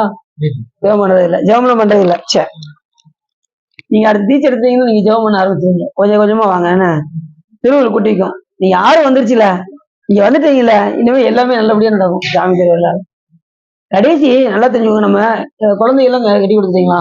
எல்லாம் கட்டி கொடுத்தாச்சு, ரைட். இப்போ உங்களுக்கு நீங்க கடைசி நேரத்தை சிவபெருமான் வந்தீங்க பார்த்தீங்களா, அதுதான் நீங்க செய்த மிகப்பெரிய புண்ணியம். நாடும் நகரமும் நர்த்திரு கோயிலும் தேடி திரிந்து சிவபெருமான் வந்தாச்சு. இனி அவர் என்ன செய்யணும்னா பாடுவின் பாடி பணிமின் பணிந்தபின் கூடிய நெஞ்சத்து கோயிலார். அவரை பாடி பணிந்து பூசை செய்தால் நாம மேன்மை அடையலாம். எத்தனை வயசுனாலும் வர்றதை பத்தி பிரச்சனை இல்லை. 60 வயசானாலும் பரவாயில்ல, 70 வயசானாலும் பரவாயில்ல. ஆனா சிவபெருமான் வந்துட்டீங்களா, இனிமே நம்மளுடைய வாழ்க்கையை சிவபெருமான் மாத்தினார். பாலநாய் கழிந்த நாளும் படிமலர் கோதை மாதம் மேலநாய் கழிந்த நாளும் மெலிவோடு மூப்பு வந்து கோலநாய் கழிந்த நாளும் குறிக்கோள் இல்லாது கெட்டேன் அப்படிங்கிறாரு அப்பர் சுவாமி. சாமி நான் இளம் பருவத்துல சாமியை பூசிக்கல, பரவாயில்லையா? பரவாயில்ல. கொஞ்சம் இளைஞனா இருக்கும் போதும் வழிபாடு பண்ணல, பரவாயில்லையா? பரவாயில்ல. இப்பதான் வந்திருக்கேன், 60 வயசு ஆச்சு, பரவாயில்லையா? ஒண்ணும் பரவாயில்ல. இனிமேலாவது சிவபெருமான பூசிங்க, முடிஞ்சு வச்சா. கொரோனாய் கழிந்தனாலும் குறிக்கோள், இது வரைக்கும் நான் குறிக்கோளே இல்லாம வாழ்ந்துட்டேன் அப்படின்னாலும் பரவாயில்ல. இனிமேலாவது உங்க எல்லா தீங்கையும் நீங்குவர் என்பதால் நல்லார் நாமும் நமச்சிவாயவே. நமச்சிவாயத்தை சொன்னா கண்டிப்பா சாமி என்ன பண்ணுவாரு? உங்களுடைய எல்லா விதமான குற்றத்தையும் சிவபெருமான் மன்னித்து அருள்வார். ஆனா மறுபடியும் குற்றம் செய்யாம பார்த்துக்கணும், அவ்வளவுதான். கொள்வாரேனும் குணம்பல நன்மைகள் இல்லாரேனும் இயம்போராயின் எல்லா தீங்கையும் நீங்குவர் என்பதால் நல்லார் நாமம் நம்ம எல்லா குற்றத்தையும் சிவபெருமான் மன்னித்து அருள்வார். ஆனா பஞ்சாட்சரத்தை சொல்லணும். எப்ப சொல்லணும்? துஞ்சிருள் காலை துஞ்சிருள் மாலை. ரொம்ப சொன்னா ரொம்ப சிறப்பு. அப்ப மட்டும் சொன்னா போதுமா? மத்த நேரம் சொல்ல வேண்டாமா? அப்படிலாம் கிடையாது, எந்த நேரமும் சொல்லலாம். நின்றாலும் சொல்லலாம், நடந்தாலும் சொல்லலாம், கிடந்தாலும் சொல்லலாம், உறங்கினாலும் சொல்லலாம். துஞ்சலும் துஞ்சல் இல்லாத போதிலும் நெஞ்சகம் நைந்து நினைவின் நாள்தோறும் வஞ்சகம் அற்றடி வாழ்த்த வந்த கூற்று அஞ்ச உதைத்தன அஞ்சலுத்துமே. நின்றாலும் நடந்தாலும் கிடந்தாலும் துயின்றாலும் விழித்தாலும் இவைத்தாலும் மன்றாடும் மலர்பாதமாகிய சிவபெருமானுடைய திருவடியை நினைந்து நினைந்து 5 எழுத்துல சொல்லிக்கிட்டே இருக்கணும். ஒருத்தர் கேட்டாரு சொற்பொழி பேசிக்கிட்டு இருக்கும்போது, இப்ப நான் ஒண்ணு சொல்லுவேன், கோச்சிக்கிட மாட்டேங்க, ரொம்ப சொல்லுங்க அப்படின்னு. பாத்ரூம்ல உட்காந்து சொல்லலாமா அப்படின்னாரு. அழகா சொல்லலாம், பாத்ரூம்ல உட்காந்து சொல்லலாம். சும்மா உட்காந்து நீங்க பாத்ரூம்ல உட்காந்து வேற சிந்தனை போறதுக்கு சிலர் பார்த்தீங்கன்னா செல்போனை வச்சுக்கிட்டே உள்ள போயிடுறாங்க. இப்போ உள்ள காலம் அப்படி ஆயிடுச்சு, செல்போனை வச்சுக்கிட்டு தான் எங்கேயாலும் போறது. அன்னைக்கு அடின்னு ஒரு வீட்டுக்கு போயிருந்தேன். அவரு செல்போன்ல பார்த்துட்டே இருந்தாரு. அடின்னு உட்கார்ந்து இருக்கேன், வாங்க வாங்க அப்படின்னாரு. உட்கார்ந்து வச்சு செல்போன் பார்த்துட்டே இருந்தாரு. ஒரு சொன்ன குளிச்சுட்டு வந்தாரு அப்படின்னாரு. செல்போன் வச்சுட்டு குளிக்க வைக்கலாம் அப்படின்னு சொன்னேன். என்ன சார் செல்போன் வச்சுட்டு குளிக்கிற இடத்துக்கு போறீங்க? அதாவது அந்த வெண்ணி போட்டிருக்கோம்ல, அது திருக்கி விட்டது அது அது இந்த வெந்நீர் வந்து மறுபடியும் அந்த பழைய நிலைக்கு வரணும்ல, அந்த கேபிள்ல கொஞ்சம் ஏதாவது பாத்துக்கிடுங்க அப்படின்னாரு. அதுக்கப்புறம் குளிச்சு முடிச்சுட்டு நான் பாத்துக்கிட்டே தான் வெளியில வருவேன் அப்படின்னாரு. நான் அடியும் சொன்னேன், பாத்துச்சா தண்ணிக்குள்ள உள்ள போயிட போகுது, இது வாட்டர் ப்ரூஃப் அப்படின்னாரு. அப்படியா அப்படின்னு சொல்லிட்டு கொஞ்ச நாள் கழிச்சு என்ன வாட்டர் தண்ணிக்குள்ள உள்ள போட்டாரு. இப்ப என்னாச்சு பண்ணு, செல்போன் ரிப்பேரா இருக்கு கடையில அப்படின்னு நீங்க என்ன சொன்னீங்க வாட்டர் ப்ரூஃப். வாட்டர் ப்ரூஃப்ங்கிறது அந்த பேட்டரிக்கு தானே ஒழிய மேல உள்ள இதுக்கு கிடையாது, எல்லாம் தெரிஞ்சுக்கோங்க. அது தெரியாம என்ன செய்வாரு, தண்ணிக்குள்ள போட்டு வாட்டர் ப்ரூஃப் நிறைய எங்க கடையில. அதனால அதான் தெரிஞ்சுக்கோங்க, நம்ம அறிவு கொண்டுலாம் என்ன செய்ய முடியாது, எதுவும் செய்ய முடியாது. அதனால நல்லா அதை குளிக்கும் போதெல்லாம் அந்த சாமிக்கு அந்த தண்ணி, நம்ம குளிக்கிறதுக்கு தண்ணி எடுத்து வச்சிருக்கோம் பாத்தீங்கன்னா, அதை வந்து சிவகங்கையாக பாவிக்க வேண்டும். நம்ம குளிக்கக்கூடிய தண்ணீரை சிவகங்கை பாவித்து அதுல அஞ்செழுத்து வாங்க, அது அஞ்செழுத்துல நமச்சிவாயன்னு எழுதி அதை எடுத்து நம்ம என்ன செய்யணும், அது புற அழுக்கை மட்டும் அதுல பஞ்சாயத்தை எழுதி நீங்க அபிஷேகம் நீங்க குளிச்சீங்கன்னா அது அக அழுக்க புற அழுக்கை மட்டும் நீக்காமல் அக அழுக்காக இருக்கக்கூடிய ஆணவ மலத்தையும் அது கழுவும். புரியுச்சா? எதை போக்கும், ஆணவ மலம். நம்ம கிட்ட இருக்கக்கூடிய என்ன அழுக்கு இருக்கு உள்ள, ஆணவ மலம் என்ன அழுக்கு, அது போகணும் அப்படின்னா என்ன செய்யணும், பஞ்சாட்சரத்தை எழுதி நாம அது சிவகங்கையாக பாவித்து சிவபெருமானை நினைந்து எங்க குளிச்சாலும் சரி சிவபெருமான நினைக்கணும். கங்கையாடிலன், நான் கங்கையில போய் குளிச்சேன். காவிரி ஆடிலன், நான் காவிரியில போய் குளிச்சேன். பொங்கு கங்கை குமரித்துறை ஆடிலன், 3 கடலும் சேர்ற இடத்துல போய் குளிச்சேன். ரைட்டு, அங்க போய் சிவபெருமான நினைச்சீங்களா, அதுதாங்க இல்ல அப்படின்னா புரிஞ்சு போச்சு. எங்கும் ஈசன் எனாதவர்க்கு இல்லையேன்னாரு. அது எங்க போறோம் சிவபெருமானை நினைந்து நாம அதில் நீராட வேண்டும். வீட்டுல குளிச்சாலும் சரி, வீட்டுல நான் சவர் பாத்திர குளிக்கலாமா குளிங்க, ஆனா அங்க சிவபெருமான நினைக்க. வெண்ணி குளிக்கலாமா குளிங்க, ஆனா சிவபெருமான நினைங்க, அவ்வளவுதான் அப்படின்னு சொற்பொழிவு சொல்லிட்டேன்.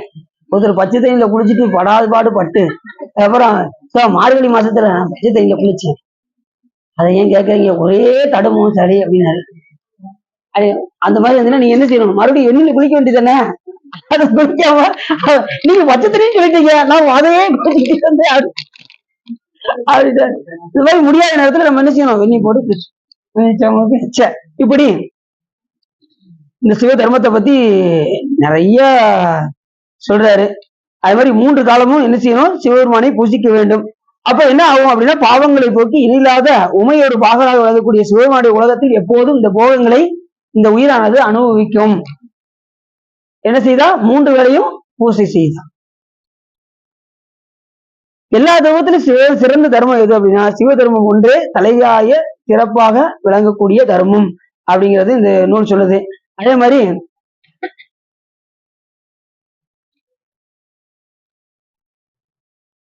பசுவிடத்து உண்டாகக்கூடிய அந்த பஞ்சகவியங்கள் 5ஐயும் ஆட நின்ற இப்படி சாமியை பத்தி நிறைய போட்டு சொல்றாரு. சாமி எப்படிப்பட்டவர், அவரை எப்படியெல்லாம் நம்ம அர்ச்சிக்க வேண்டும் பஞ்சகவியத்தால.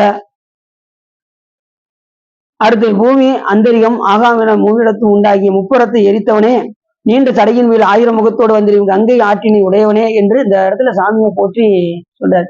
இந்த கங்கை சாமி பாருங்க தலையில வச்சிருக்காரா, அது என்ன குறிக்கும் அப்படின்னா, சிவபெருமானுடைய எல்லையில்லாத ஆற்றலை குறிக்கக்கூடியது சாமி வைத்திருக்கக்கூடிய கங்கையானது. கங்கை கதை ஏற்கனவே உங்ககிட்ட சொன்னா, வற்றாத ஜீவ நதி. சாமி அந்த ஜடாமுடி விரிச்சுட்டு இருக்காரு பாருங்க. சாமி வந்து எத்தனை ஜடை தெரியுமா, சிவபெருமானுக்கு எத்தனை ஜடை சொல்லுங்க பார்ப்போம். எங்களுக்கு தெரிஞ்சதெல்லாம் ஒரே சடை தாங்க. அதையும் காலையில பாத்தீங்கன்னா 1 மணி நேரம் ஆக்கிடுவாங்க. சில பேர் இப்படி இப்படி பின்னி பின்னி சிவபெருமானுக்கு என் ஜடை இறைவனே பேரு, சாமிக்கு வந்து என். அந்த ஜடையிலையும் ஒரு முடி எடுத்து சாமி கீழே விட்டுருக்காங்க. அதுதான் இப்ப வற்றாத ஜீவ நதியாக வழங்கக்கூடிய கங்கை ஓடிக்கொண்டிருக்கின்றது. கங்கை எப்பயுமே என்ன செய்யாது, வட்டவே வட்டாது. அது என்னைக்கு வட்டுறதோ அன்னைக்கு உலகம் சாமி வட்ட விட மாட்டாரு, கவலைப்படாதீங்க. சில பேர் பாத்தீங்கன்னா எங்க காலம்லாம் முடியட்டும் அதுக்கப்புறம் சில பேருக்கு பாத்தீங்கன்னா அந்த மாதிரிலாம் என்ன போகும். 2000 உலகம் அழிவுன்னு சொன்னாங்கல்ல, அப்போ பாத்தீங்கன்னா ஒரே எல்லாம் பரபரப்பு, 2000 உலகம் அழிய போதாமே அப்படின்னு அப்ப எல்லாத்தையும் இப்படிதான் சொன்னேன். வற்றாத ஜீவன் கங்கை என்னைக்கு வட்டுதோ அப்பதான் அழியும், அதனால கங்கை வற்றாது, அழியவே அழியாது, நீங்க கவலைப்படாதீங்க அப்படின்னு அப்போ சொன்னது 2000. சரி, இப்படி சாமியுடைய ஒரு இதையா போட்டு போட்டு என்ன செய்யறாரு, வழிபாடு செய்கின்றார். அப்படி அகத்தியனது திருவடிகளை நினைத்தால் நீ என்ன நல்ல காரியங்கள் எல்லாம் எளிதாக முடியும் என்று இப்ப அகத்திய மாமனிதருக்கு யார் சொல்றா? முருகப்பெருமான் இந்த நூலை எடுத்து சொல்றாரு. முதல் தர்மமாக விளங்கக்கூடிய பரம தர்மாதிகளை பற்றி அகத்திய மாமுனிவருக்கு முருகப்பெருமான் இவ்வளவு எடுத்து சொன்னார். பூசை இப்படி எல்லாம் பண்ணணும், பூசை பண்றவங்களுக்கு உதவணும், பூஜை பண்ணும்போது பஞ்சகவியங்கள் தயார் செய்யணும், அதே மாதிரி வில்லும் ரெடி பண்ணணும்.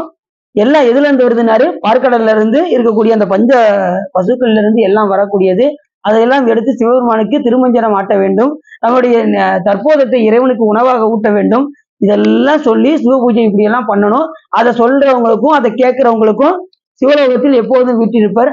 அதே போல சிவபெருமானுக்கு அந்த சிவ பூஜைக்கு உதவுபவர்களும் அந்த சிவலோகத்தில் வசிப்பர் அப்படின்னு சொல்லி எண்ணில்லாத அந்த சிவ தர்மங்களை எல்லாம் எடுத்து இந்த நூல் நமக்கு சொன்னது என்று சொல்லி இப்ப இவ்வளவு யார் சொல்றா? முருகப்பெருமான் அகத்திய மாமுனிவருக்கு எடுத்து சொல்ற. அப்படி முப்புறங்களையும் ஒரு கண பொழுதின் எரித்த வெற்றி அவனுடைய சிவனி செய்த திவ்ய ஆகமங்கள் அனைத்தையும் அறிவிக்கும் பொருட்டு இத்தனையும் யாம் சொன்னோம் அப்படின்னு சொல்லிட்டு அடுத்து இரண்டாவது வழங்கக்கூடிய சிவஞான தானவியல் அப்படிங்கிறத பத்தி நம்ம தொடர்ந்து என்னைக்கு பார்க்க போறோம்? வந்துருச்சா? கேளுங்க. அப்படியா? கேளுங்க, மதுரை பேசிட்டே இருப்போம். அப்ப நமக்கு இந்த நூல் என்ன சொல்லுது அப்படின்னா, சிவ தர்மங்கள் தான் தலையாய தர்மம். எத்தனையோ தர்மங்கள் இருந்தாலும் இப்ப உலக தர்மம் வேற, சிவ தர்மம் வேற. சிவபெருமானை மறந்து சிவபெருமானை மறந்து செய்யக்கூடிய தர்மம் உலக தர்மம், சிவபெருமானை நினைந்து செய்யக்கூடிய தர்மம் சிவ தர்மம். உலக புண்ணியத்துக்கும் சிவ புண்ணியத்துக்கும் என்ன வேறுபாடு அப்படின்னா, இப்ப சிவபெருமானை மறந்து நீங்க ஒருத்தர் தர்மம் கட்டு வர்றாரு, நீங்க சிவபெருமானை மறந்து நீங்க தானம் செய்வீங்க அப்படின்னா அது என்ன போய் முடியும்னா அதுக்கு ஒரு பிறவி வரும். சிவபெருமானை நினைந்து நீங்க புண்ணியம் செஞ்சீங்கன்னா அடுத்து பிறவிய கட்டாய் பிறவி இல்லாத நிலைக்கு கொண்டு செல்லும். புரியுதமா? பிறவி வருவதும் வராதும் இதுதான் வித்தியாசம். சிவபெருமானை மறந்து செஞ்சா அது சிவபெருமானை நினைந்து செஞ்சால் பிறவி இல்லாத ஆகும். அதாவது அது மாதிரி சிவபெருமானை நினைந்து செய்யக்கூடிய பாவம் கூட என்னதான் மாறிடுமா? புண்ணியமாக மாறிடும். சிவபெருமானை மறந்து செய்யக்கூடிய நன்மை கூட என்னதான் மாறிடுமா? தீமையாக மாறிவிடும். நரனில் பாவம் செய்த தீமையும் நன்மையாயிற்று அப்படிம்பாரு சிவஞான சித்தியார்ல. சண்டீஸ்வரனாரு செய்தது என்னமோ நன்மைதான் செஞ்சாரு. ஆனா அவர் அப்பா என்ன செஞ்சாரு? காலை எடுத்து விட்டாரா? என்னதான் மாறிடுச்சு? அவர் ஒரு காலை வெட்டினார், அது பாவம் தான். ஆனா சிவபெருமானை நினைந்து செய்த காரணத்தினால் அது சிவபுண்ணியமாக மாறிடுது. அவருக்கு பிறகு இல்லாம ஆயிடுச்சு. யாருக்கு? சண்டீஸ்வரர் மகா வேள்வி செய்தார். யாரு? சச்சின் மகா வேள்வி செய்தார். அது நன்மையா நன்மை இல்லையா? வேள்வி நன்மைதான். ஆனா சிவபெருமானை மறந்து ஒருத்து அவரை வெறுத்து என்ன செஞ்சாங்க? அந்த யாகத்தை செஞ்சாங்க. அத்தனை 33 கோடி தேவர்களையும் கூட்டு சிவபெருமானை மட்டும் ஒருத்து அந்த காரியத்தை செய்த காரணத்தினால் அத்தனை பேருக்கும் அடி விழுந்தது. அந்த யாகத்துல கலந்துகிட்ட எல்லா பேருக்கும் நாமகள் நாசி அறுபட்டது, சரஸ்வதி தேவிக்கு மூக்கு அறுபட்டது, சூரியனுடைய பற்கள் உடைந்தது. அத்தனையும் திருவாசகத்துல மாணிக்கவாச பெருமான் சொல்ற. சூரியனார் பல் தகந்து அப்படின்னு அந்த பாட்டுல சொல்றாருல, பல் தகந்தது, நாமகள் நாசி அறுபட்டது, எல்லாருக்கும் அந்த இதுல தண்டனை கிடைச்சது. திருமால் முதற்கொண்டு எல்லாருக்குமே வீரபத்திரர் தான் வந்து அவரோட சண்டை போடுவார். யாரோட? திருமால் கூட வந்து வீரபத்திரர் தான் சண்டை போடுவார். அப்படி சண்டை போடும் போது அவர் சக்கரத்தை விட்டாராம். யாரு? திருமால் சக்கரத்தை விட்டாரு. அந்த நேரம் வீரபத்திரருக்கு இடுப்புல அந்த ஒரு சிரிக்கிற அந்த இது மாதிரி ஒரு பூதகணம் ஒண்ணு இருக்கும். அவர் விட்ட சக்கரத்தை இது போய் கவிக்கிடுச்சு. அந்த பூதகணம் போய் இப்படி கவிக்கிடுச்சு. அதை எடுக்கிறதுக்கு யாரு வந்தா அப்படின்னா, விஸ்வஜனன் என்கின்ற திருமாலுடைய அந்த படைத்தளபதி இருக்கான் பாருங்க, குதிரை ஓட்டுறவன், அது பேர் விஸ்வஜனன் பேரு. நீங்க நம்ம காஞ்சிபுரம் போக போறோம்ல, அங்க உங்களுக்கு தெரியும். காஞ்சிபுரத்துல தான் இருக்குது வந்து அந்த இந்த திருவிழாலாம் அங்கதான் நடந்தது. ஏன்னா அந்த விஸ்வஜனன் வந்து கேட்க வர்றாரு பாருங்க. வந்த நேரத்துல அது வந்து அந்த விஸ்வஜனன் அந்த மூக்கு அப்படி மேல நீட்டிட்டு நாக்கு வெளியில் நீட்டி ஒரு விகட கூத்து ஆடினானா. அப்படி விகட கூத்து ஆடினதும் இது சிரிச்சது, இந்த பூவை வந்து சிரிச்சதுல அந்த சக்கரத்தை விட்டுருச்சு. அந்த சக்கரம் கீழே விழுந்ததும் அந்த விஸ்வஜனன் எடுக்க என்ன பாருங்க, அந்த விநாயகர் எடுத்து கையில வச்சுக்கிட்டாராம். ஆகா, விநாயகர் எடுத்து வச்சுக்கிட்டாரு அப்படின்னு சொல்லிட்டு உடனே எனக்கு அந்த விகட கூத்து ஆடி காத்துது, அப்பதான் நான் தருவேன் அப்படின்னா. யாரு? விநாயகர். விகட சக்கரம் செம்முகம் ஐந்துலான் சகட சக்கர தாமரை நாயகன் அப்படின்னு கூட கந்தபுராணம் நமக்கு சொல்லும். முதல் பாட்டு அதுதான். விகடதச சக்கரம் செம்முகம் ஐந்துலான் சகட சக்கர தாமரை நாயகன் அப்படின்னு அந்த பாட்டுல சொல்ற. அப்படி விநாயகர் பெருமானுக்கு முன்னாடி அந்த விகட கூத்தை ஆடி காமிச்சதுனால சாமிக்கு அங்க விநாயகர் பெருமானுக்கு விகட கூத்து விநாயகர்னு அதுக்கு பேரு அங்க சாமிக்கு. அப்படி விகட கூத்தை ஆடி அவருக்கு என்ன செஞ்சாராம், அந்த சக்கரத்தை கொடுத்து, அதைத்தான் எப்பயுமே திருமால் கையில வச்சிருக்காரு. அதை கொடுத்தது யாரும் தெரியுமா? சந்திரிச்சா நீ சகசேவி சொல்லலையா? பத்திரி மண்டபத்துக்கிட்ட சொன்னீங்களா?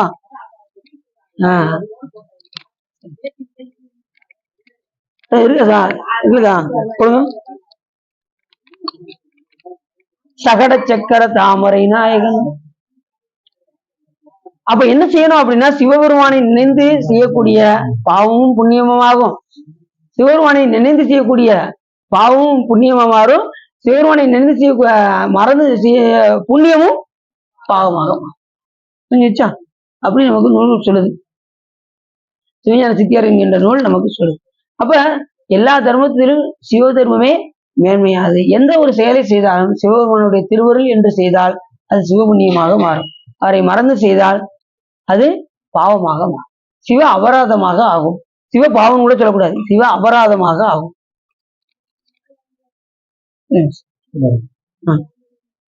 சாப்பிடுறீங்களா? நீங்க சாப்பிடுறீங்களா? சரி, எல்லாரும் சாப்பிடுறீங்களா? முடிஞ்ச சொல்லுவாங்க. நாங்க அத்தனை பேர் இருக்கோம்,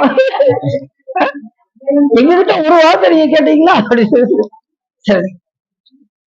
சிரிப்பு காலத்து நீங்க குடிச்சிட்டு பேசிக்கிட்டே இருங்க, நாங்க கேட்டுக்கிட்டே இருக்கோம் அப்படிங்கிறது.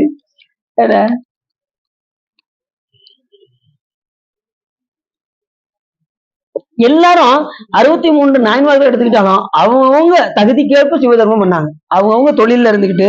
இப்ப திருநெல்வேலி என்ன பண்ணாரு, அவர் நித்தலும் அவர் இந்த மண்பாண்டம் செய்யறதுனால நித்தலும் அது அந்த இதுல என்ன சிவதர்மம் பண்ண முடியும்னு நினைச்சாரு. அதுல டெய்லி தினசரி ஒரு திருவோடு செய்து ஒரு அடியாருக்கு கொடுத்து. இப்ப நம்ம என்ன வேலையில இருக்கோமோ நம்ம வேலையில இருந்து சிவதர்மம் எப்படி பண்ணலாம்? தினசரி ஒரு அடியாருக்கு அன்னம் கொடுக்கலாமா? செய்யலாம் இல்லையா? நம்ம தகுதிக்கு என்ன செய்ய முடியுமோ செய்யலாம்.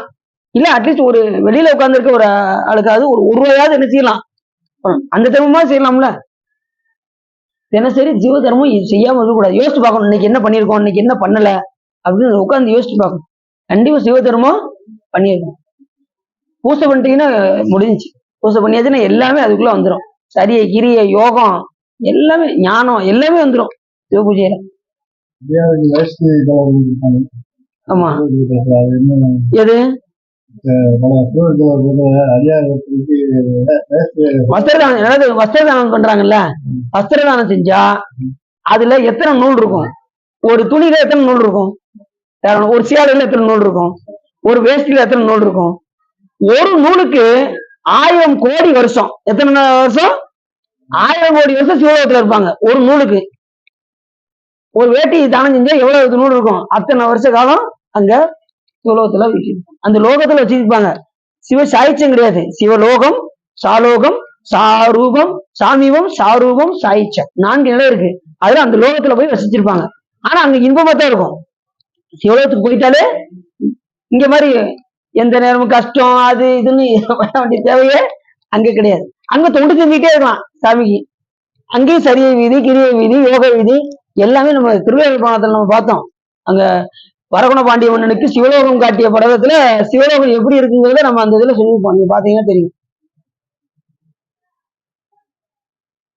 சரி, இதுகாரும் உள்ளம் நிறைந்து உகை சிறந்து இந்த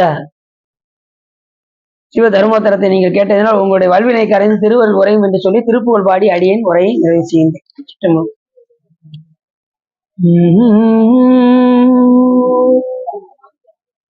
சிவனார் மனம் குளிர உபதேச மந்தம் இரு செவி மீதிலும் பகதை குருநாதா சிவகாம சுந்தரிதன் வர வாழ கந்த இனதையவே விரும்பி உள்ளம் நினையாமல் அவமாயை கொண்டுலகில் விருதா அலைந்துழலும் அடியேனை அஞ்சல் என வரவேணும் அறிவாகமும் பெருக இடரானதும் தொலைய அருஞான இன்பம் அது புரிவாயே.